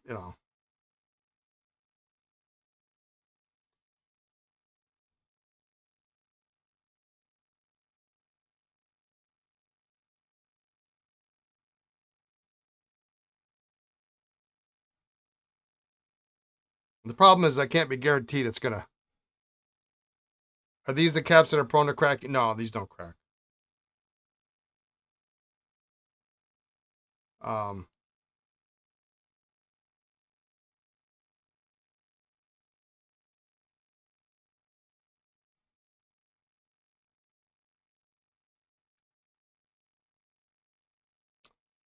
how about we do this?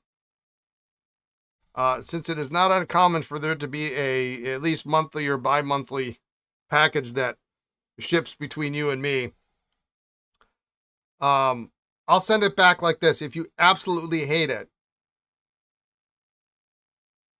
throw it in the next package and we'll take the clutch out and we'll look at it.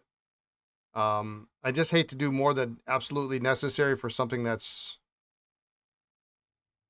I'm not going to say minor, but I mean, it's better. Um, and you could probably get in there. Like, I mean, I'm just getting in there with microgloss and scraping some stuff off. If I had it out, then I could take a wire brush to it. I wouldn't do that inside the cab, but how about we do that? And then,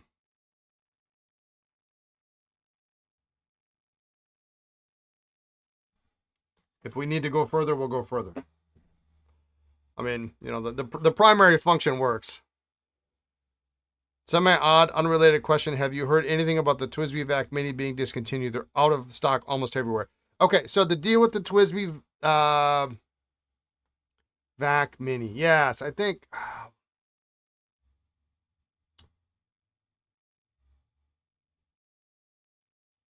Okay, so I know for sure the Mini, and I want to say the Vac Mini too. I have to go through my emails and double check, but TWSBI is out of stock of that product. That's why they're out of stock everywhere. Nobody has it. I do not believe they're being discontinued. I was told for sure, and for sure the Mini, the Diamond Mini, is coming back at some point. Well, this fall. Here we are in the first week, end of first week in November. And I think the Vac Mini was in that email. So, and actually, let me think about it for a second here. Hang on.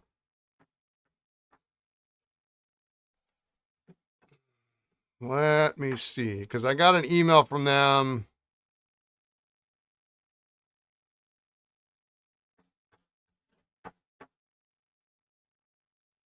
I'll just take the time to answer your question the right way without speculation. How's that sound? um,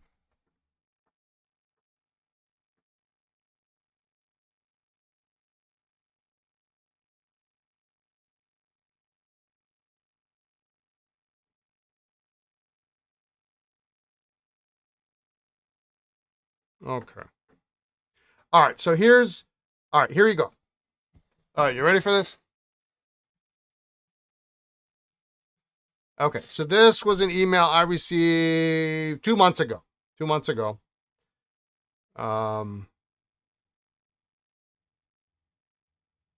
September 5th. We are currently all out of Vac Minis, both clear and smoke. As for Diamond Mini Clear, they only had Broad and 1.1 in stock. Same for Classic and AL Silver, which is why on our site, if we have a Diamond Mini, it's only in Broad and 1.1. We are hoping that both Vac Minis and Diamond Minis will be back in stock by mid to late fall, but we currently do not have an exact ETA. They will keep me posted about Vac Minis and Diamond Minis. So there you go. That's a scoop on those. Because I did try to order them. I was trying to get a full catalog, and it's kind of been a thing for me. If you ask Lisa, it's been a thing for me for a long, long time. TWSBI sells reasonably well. It's a good entry level product. There's a little bit of heat over that issue, TWSBI's crack, yada, yada, yada. But for a lot of people, it's a really good entry level It's a very inexpensive pen. They write extremely well.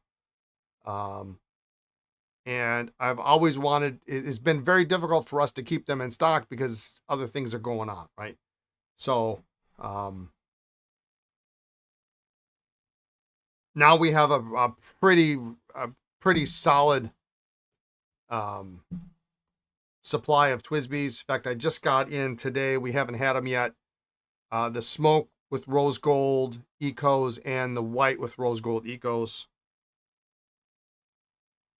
So we're getting.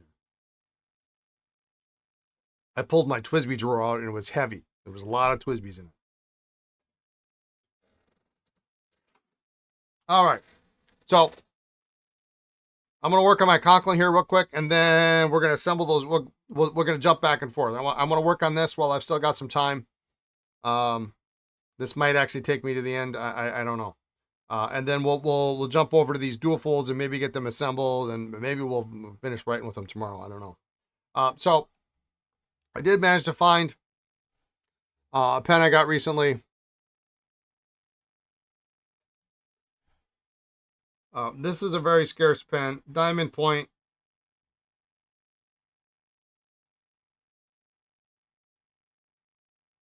And it's missing the top of the cap.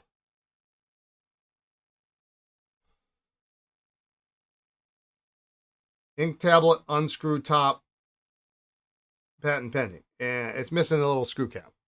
Unfortunately, there's a really thin disc. And you would put ink tablets in there. It's a super long cap, but it posts nicely. And then it's an eyedropper.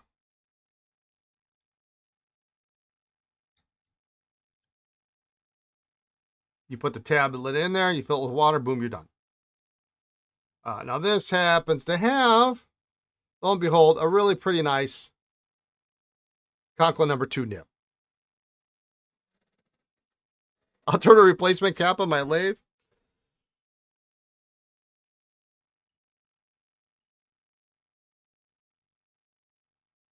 I don't know. I got, I had to laugh because I was unpacking the packaging and then I saw that those taps. And I'm like, what the heck is this? Oh, yeah. All right. So I'm going to heat this up a little bit.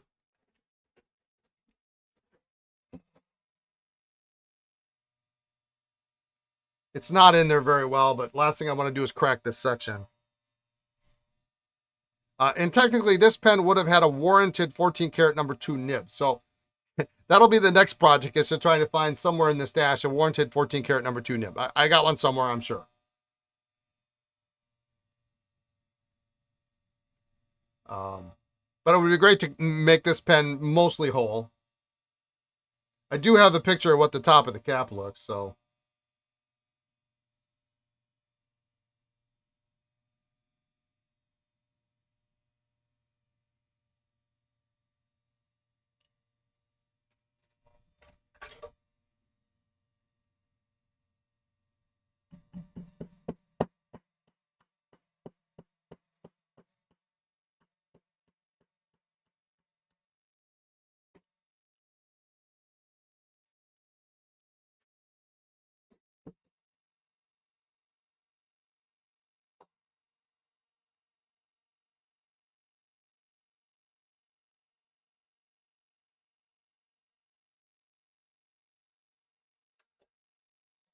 All right. A little bit different tail shape to it.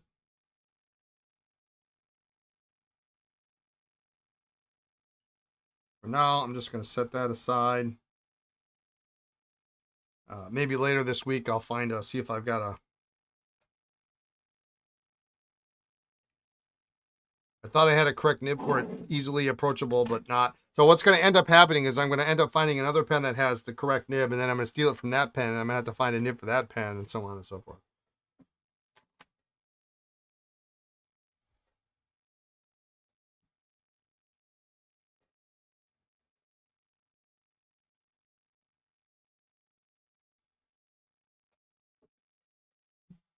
So let's clean this up.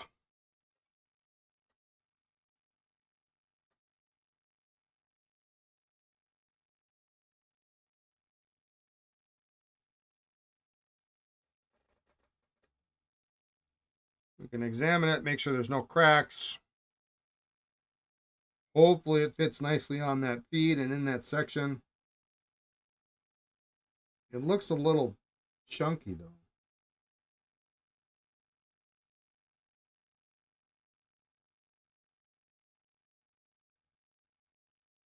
It could be just imagining things.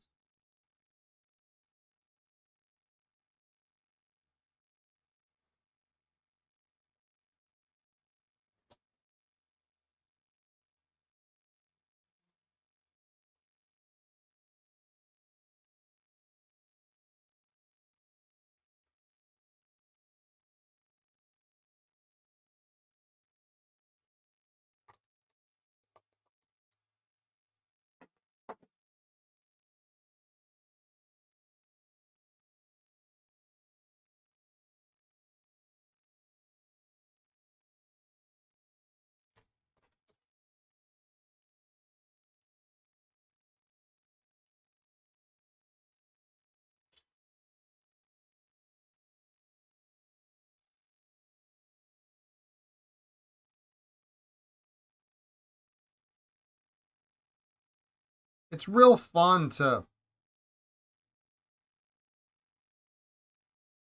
look at vintage nibs and see how they were ground. Now this one has kind of minimal tipping. There's tipping there, but it's not a ton.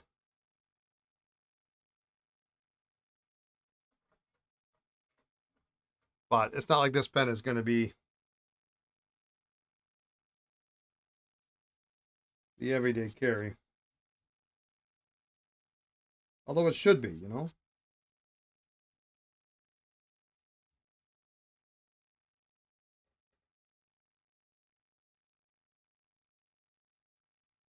Well, I've got this out. I'm going to take a look at this feed just for no daily use. Yeah. You know, it would get used like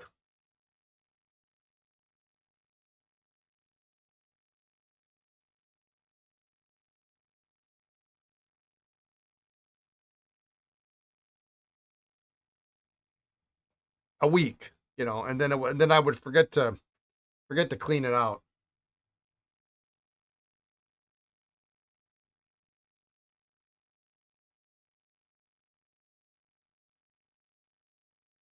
Well, you can definitely tell this nib was made by hand. I mean, it is all sorts of not symmetrical.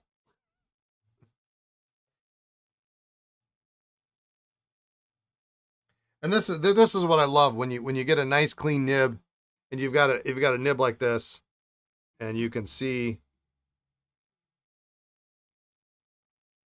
the back of the gold. I mean, when it's nice and clean like that, it looks really great, really great.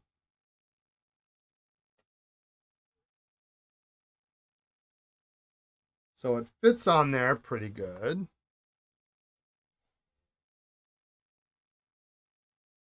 So I can kind of see it went in this way.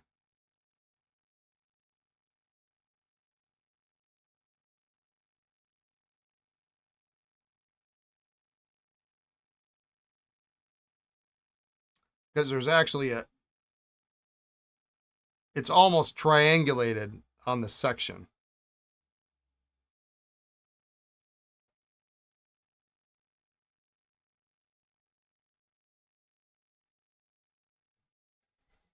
Before I force it in there, I'm going to.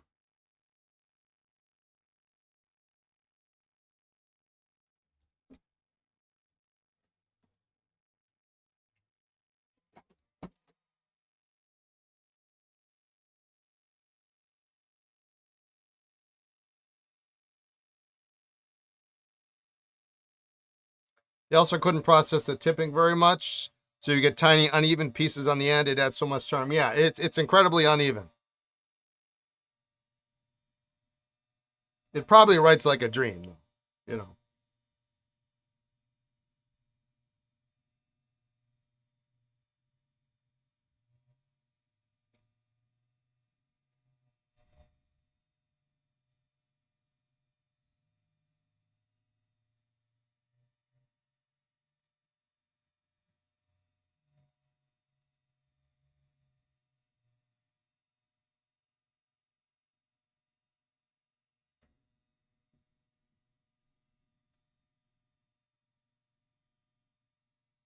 Now the problem is it's very nerve wracking when that feed is so thin. You can't use pliers.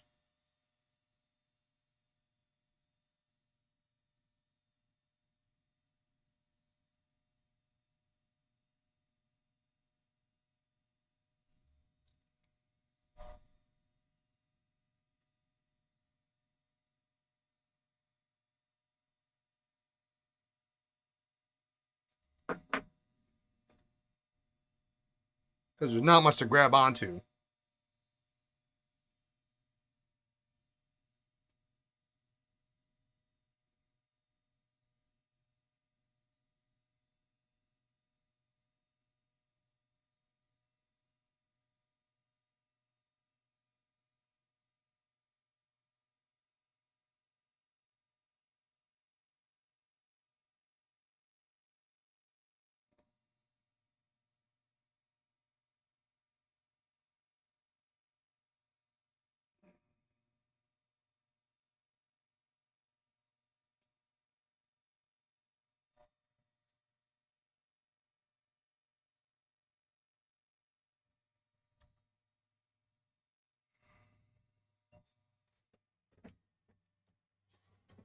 Because if you break the feed, then you're SOL.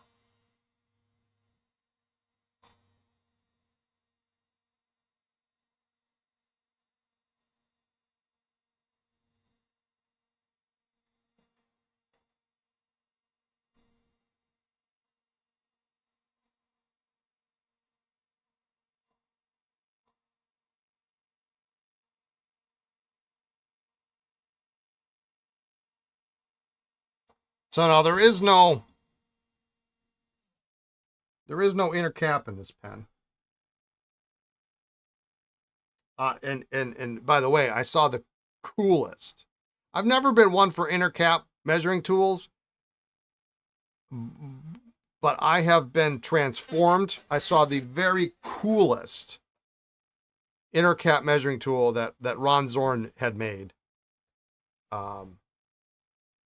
And he told me how he made it, and I totally have to make one. It is the wildest thing ever. It will not apply on this because there's no inner cap. So what we have to do is we have to figure out if this only really goes down this far on the barrel, which is, if we take it off, you can see there's a little kind of a mark there. So if I'm going to do this the old-fashioned way,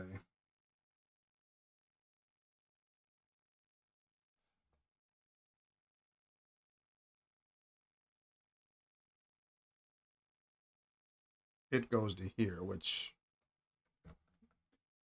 did I take pictures? No, but I wrote down what it was. It was very, very simple. I'll share it with you later. So the inner cap does go all the way, goes all the way down to here. And where the edge of my fingernail is would be where the end of the nib is. So I think what we're going to do, because I can't get, I would normally put this maybe in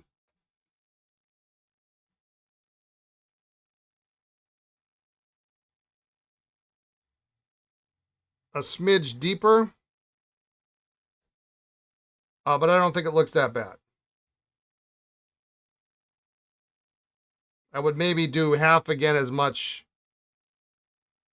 up to where that little squiggle is below the Toledo.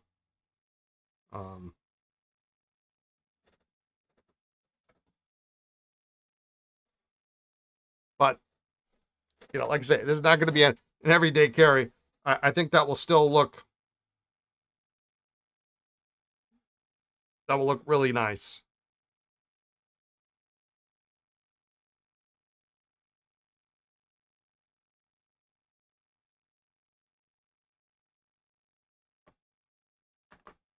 And it'll be not in any danger of getting damaged by the cap.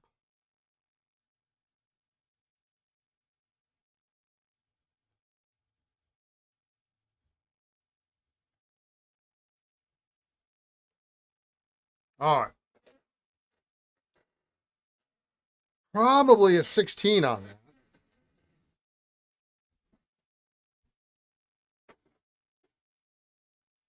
I'm guessing. I mean, that's where I start out with 80% of the time.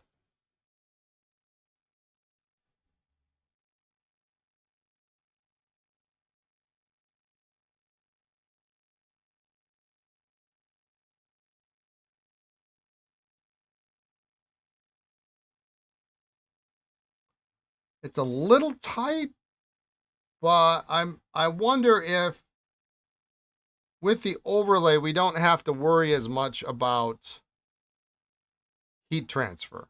I mean, if it's ebonite, yeah, absolutely. I mean, it's not tight. I mean, you put a little talc on there, and it's smaller than the nipple size, so it's probably okay.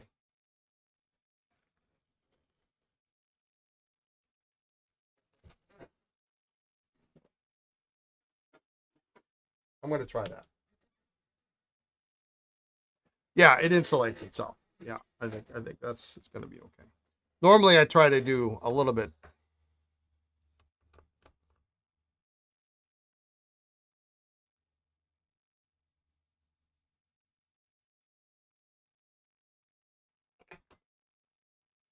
I tell you, I was sitting at Ron's table for the better part of an hour, and it was just it's like a metal lunch pail with a plastic liner. Yeah. Um,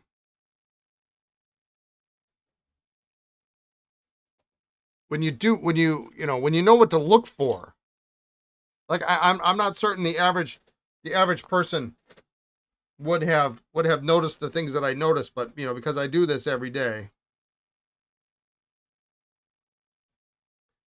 um, I noticed some of the way he was doing things, and um,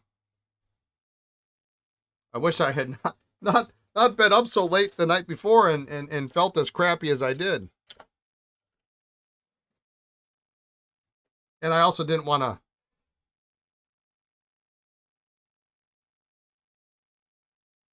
completely use up all his time.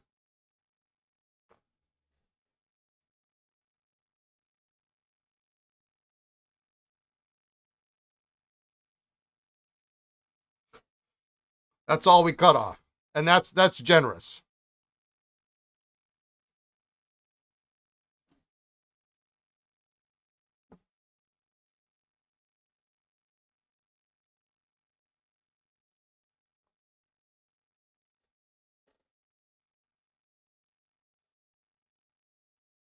Metal lunch pail. I had Star Wars, the black one. I'm sure my mother could tell me all the other lunch pails I had, but um,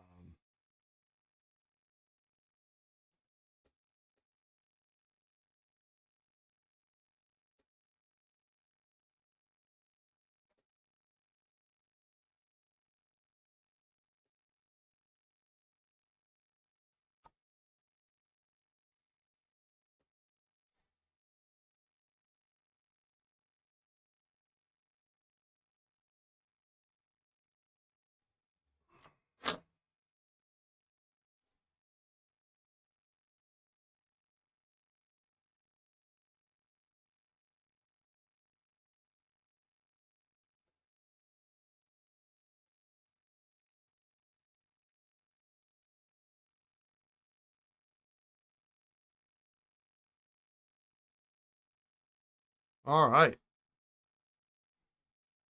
I guess the one good thing about it being a reasonably tight fit, firm fit, not tight, will be that the pressure bar will compress nice and full.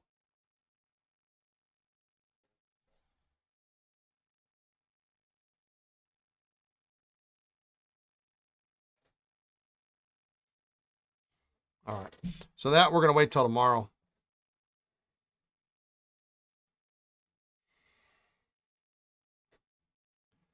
It's slow incremental progress. And that's what I like on on something like this. This is just too cool.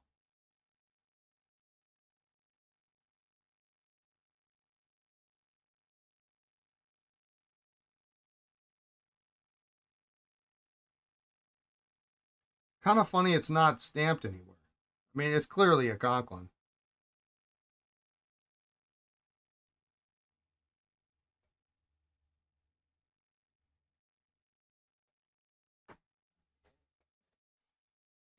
All right.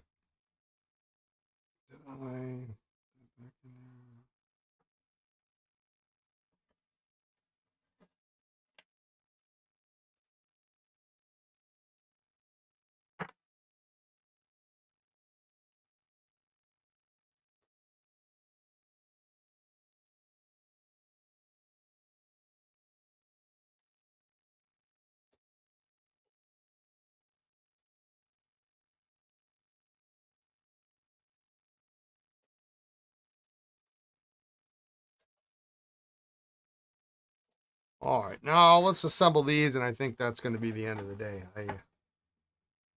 Yeah, it is so beautiful. I was I was blessed to be able, really blessed to be able to pick that up. I couldn't believe it. Yeah, if someone did hand engraving like that, it would cost out. Well, I mean, even even the Henry Simple pens, they weren't hand engraved, but they were, the filigree work. I mean, and they were thousands. I re- I remember the first year he came to the Arkansas Pen Show, and I was both happy and angry that he was there because it was a chance to um watch him work, but it was also, I mean, it just completely cleared tens of thousands of dollars out of the room. It was That was it, because everybody had to have a simple.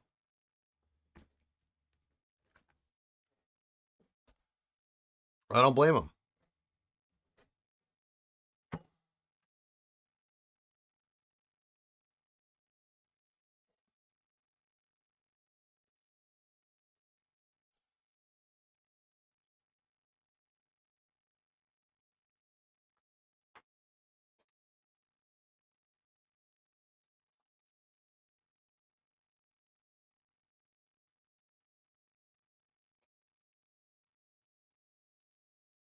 And while I think the market on overlays is incredibly soft right now, it's not like it was 15 years ago.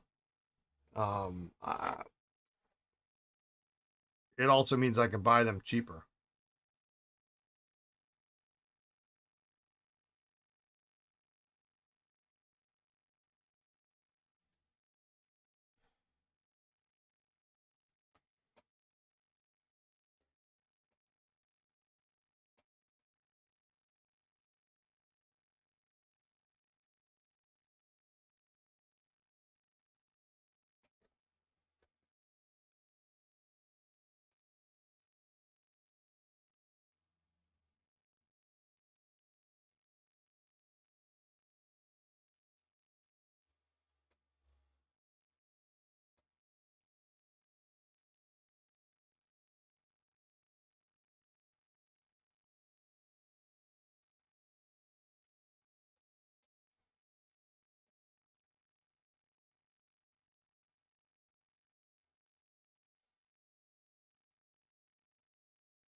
This one does not want to play nice, so I'm going to put it in first.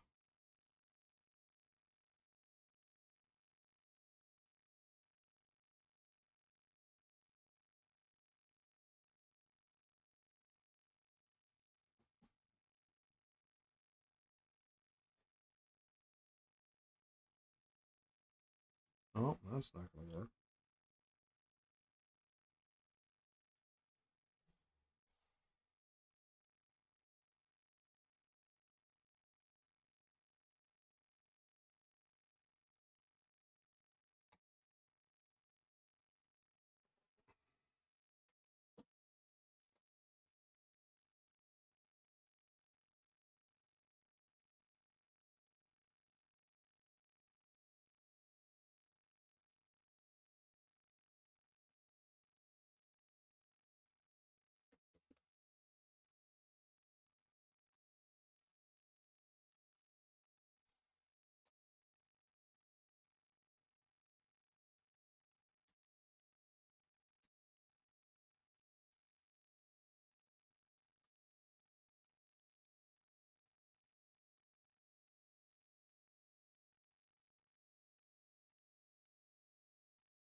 You always have to look. You always have to feel for how when you get those final threads, whether or not it actually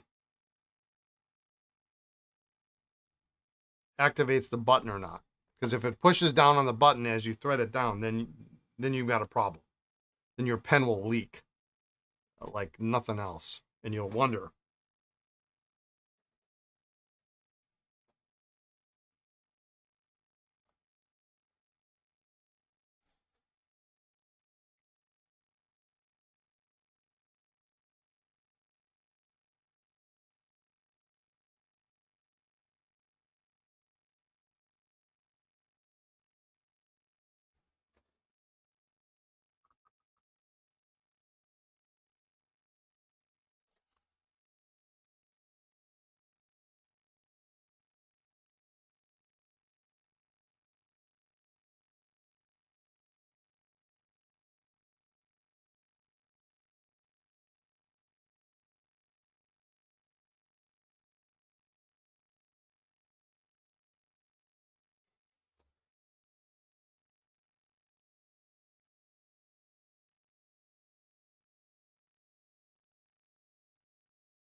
So the button should go down all the way without feeling any tension. Is really the idea, or the blind cap.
This is not the best pen. I probably should just part this out, but it might be a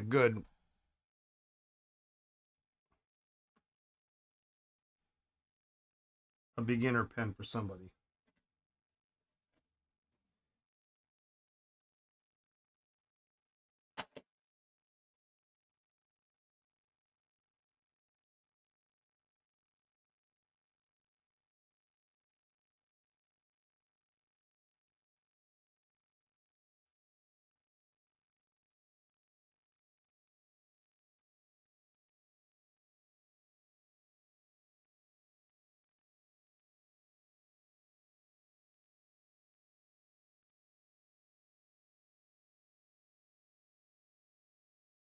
Got a bad cap. It's got a not so great barrel.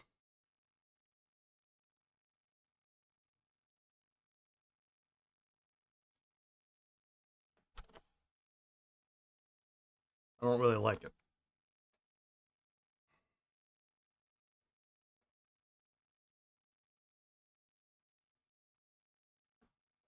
But I think I got a use for it. I might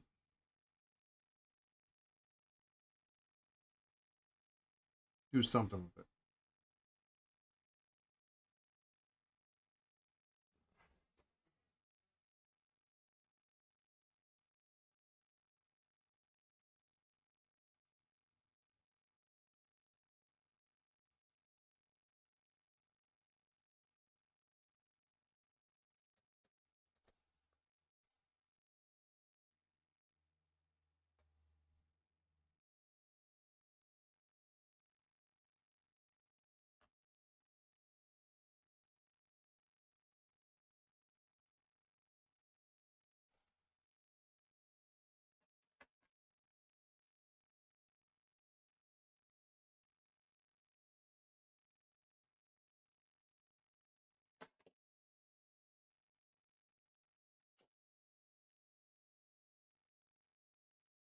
Hey, thanks for the follow, Deveros.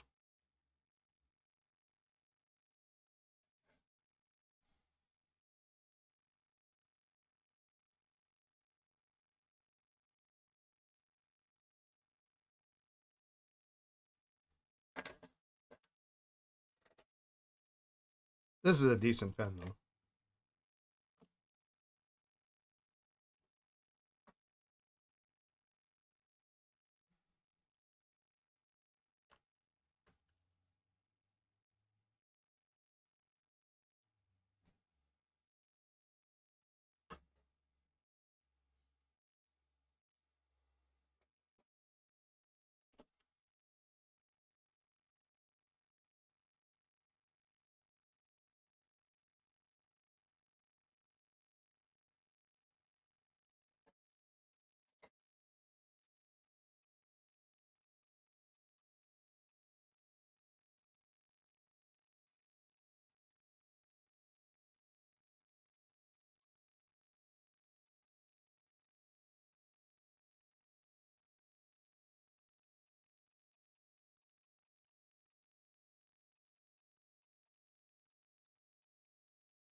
Even a pen that's a bit rough can be nice to use. Yeah, I mean, the problem is as far as value on that goes, you got to charge you got to charge more than what the gold value is, right?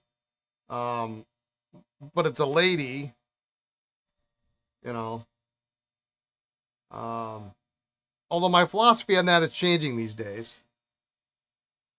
It's sort of like my philosophy on extra fine nibs. I don't like them, but Indy does. I mean, people do. Just because I don't like it doesn't mean it doesn't have value.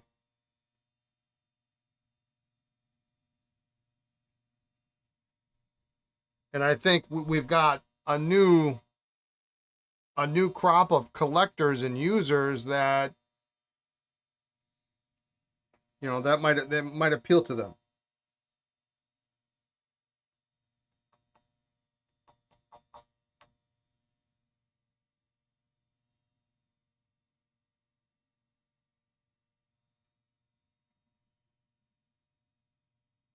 There is a clip of on Twitch of you.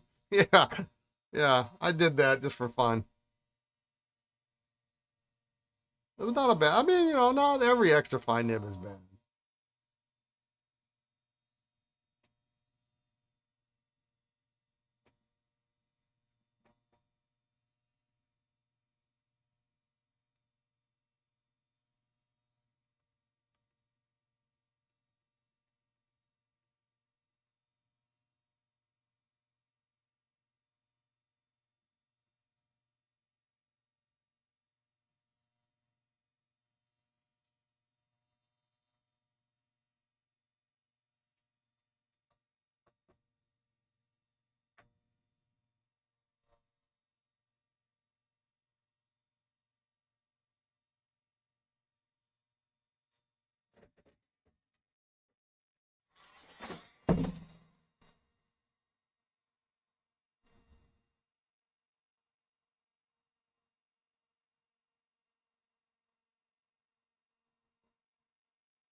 Boy,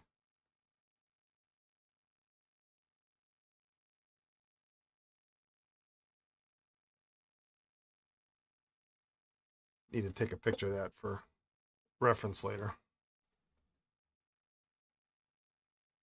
This is you whipping up for the night. See you tomorrow. All right. Sounds good. Have a good evening.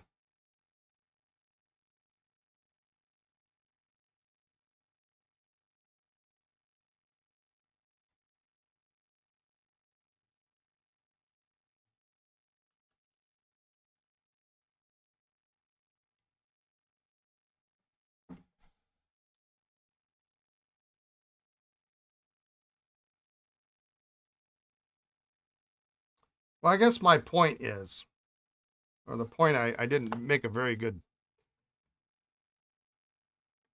didn't make very well, is that now I think that oversize and the largest pen of any manufacturer is always gonna um you've got an HOA meeting again. All right, you bet. I'll get it in the mail for you tomorrow. I think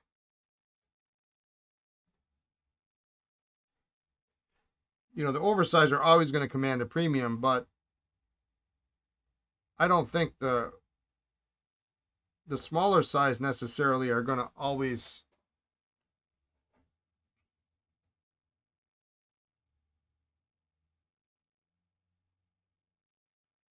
They're no longer going to be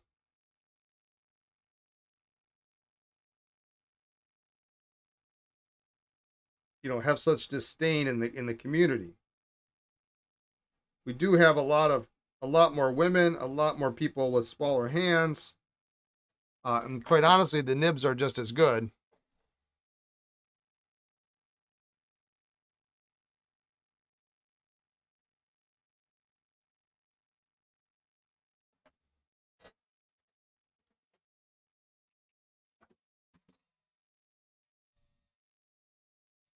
This one I'm going to heat just because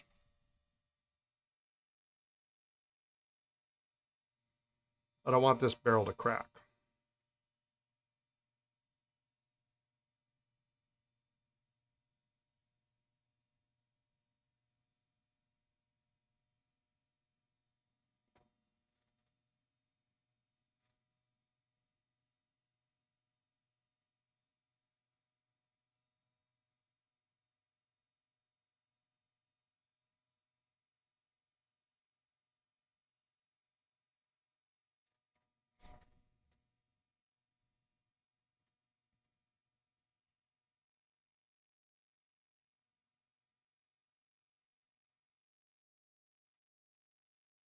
Yeah, sell the nib and the writing experience, not the size of the pen. Yeah.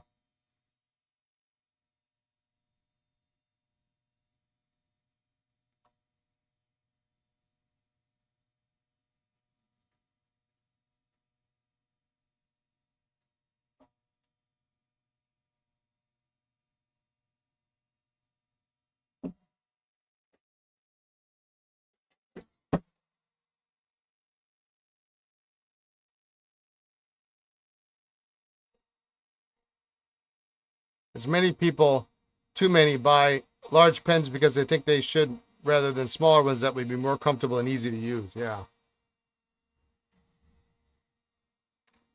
Well, the market has told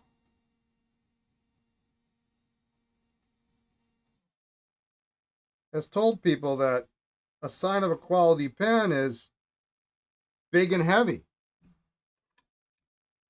I mean, it's hilarious. You go on some of these, the Reddit forum for Mont Blanc, and you look on there, and it's like it's just ridiculous. They're clearly a different group of people.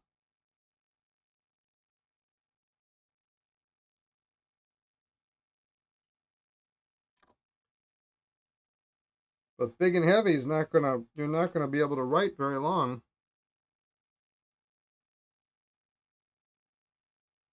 with any level of comfort.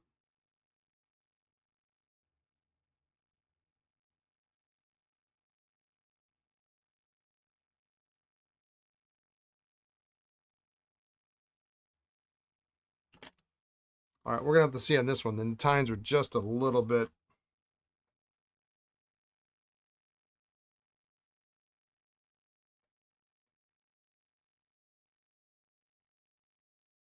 It's a tomorrow problem is what it is.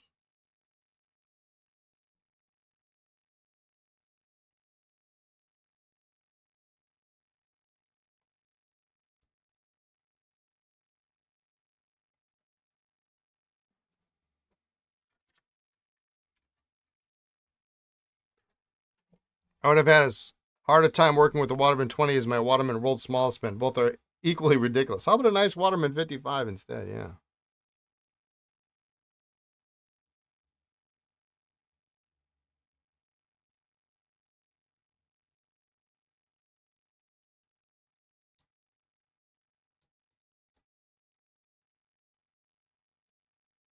There we go.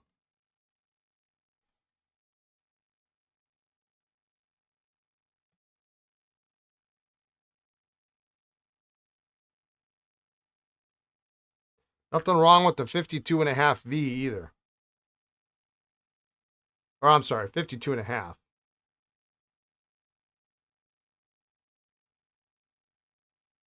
Oh, really? You shitting me.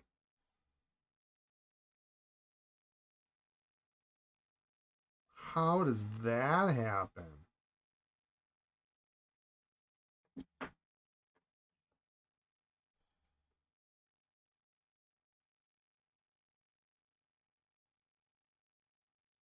There is actually a tiny hairline in the middle of the threads. It doesn't start at the end of the threads, it starts in the middle of the threads.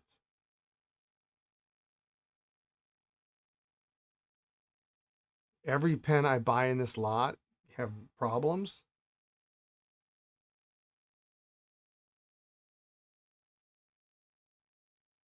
Yeah, yeah.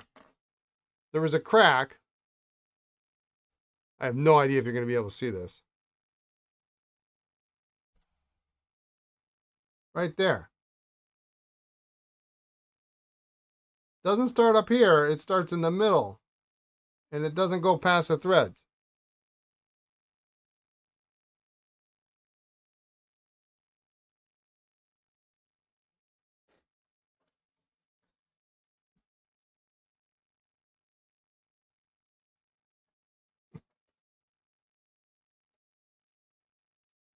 Yeah.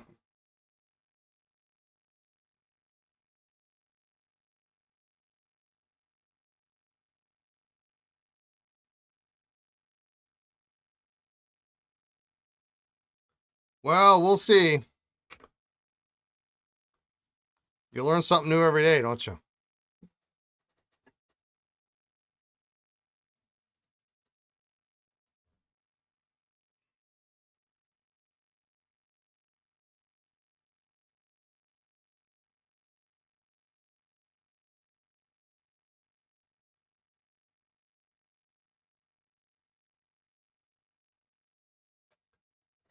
I don't know if the nib is going to even be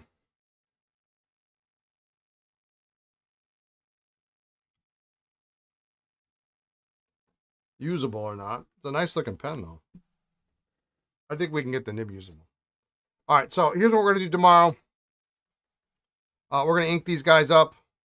They seem to be the bane of my existence. We're going to get rid of those. Ink them up, test them, figure out what we're going to do with them. We're going to put Baby Conklin here back together. And these guys should all write quite well. Your Schaefer Imperials, your Custom Grandee, I bet it's going to write fine. Your two Sailors. So we'll do a lot of testing tomorrow unless I get a new pen in the mail. I know I've got a couple of client pens on their way to me, but I don't think they're coming tomorrow. So we should be able to get caught up on these. We can start some, I have no idea. Theoretically easier pens than this mix here. Hey, gads. And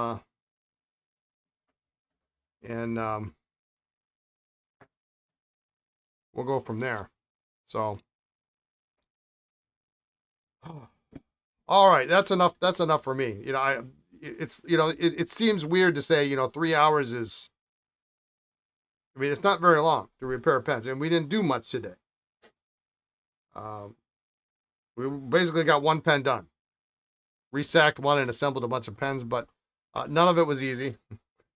Yeah, the 51 wasn't too bad.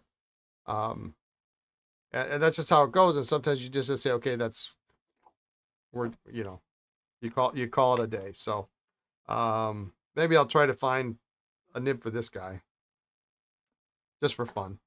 I'm gonna start working on my own stuff a little bit here and there, just to add a little extra interest outside the normal Esterbrook 51 vacuumatic snorkel touchdown regime. So there's bound to be something interesting going on. But anyway, thanks for tuning in. I appreciate, and appreciate you all tuning in. And have a great evening, a great afternoon, great morning, wherever you are in the world. Be kind, be well, and we'll catch you tomorrow, all right? Take care, everyone. Bye now.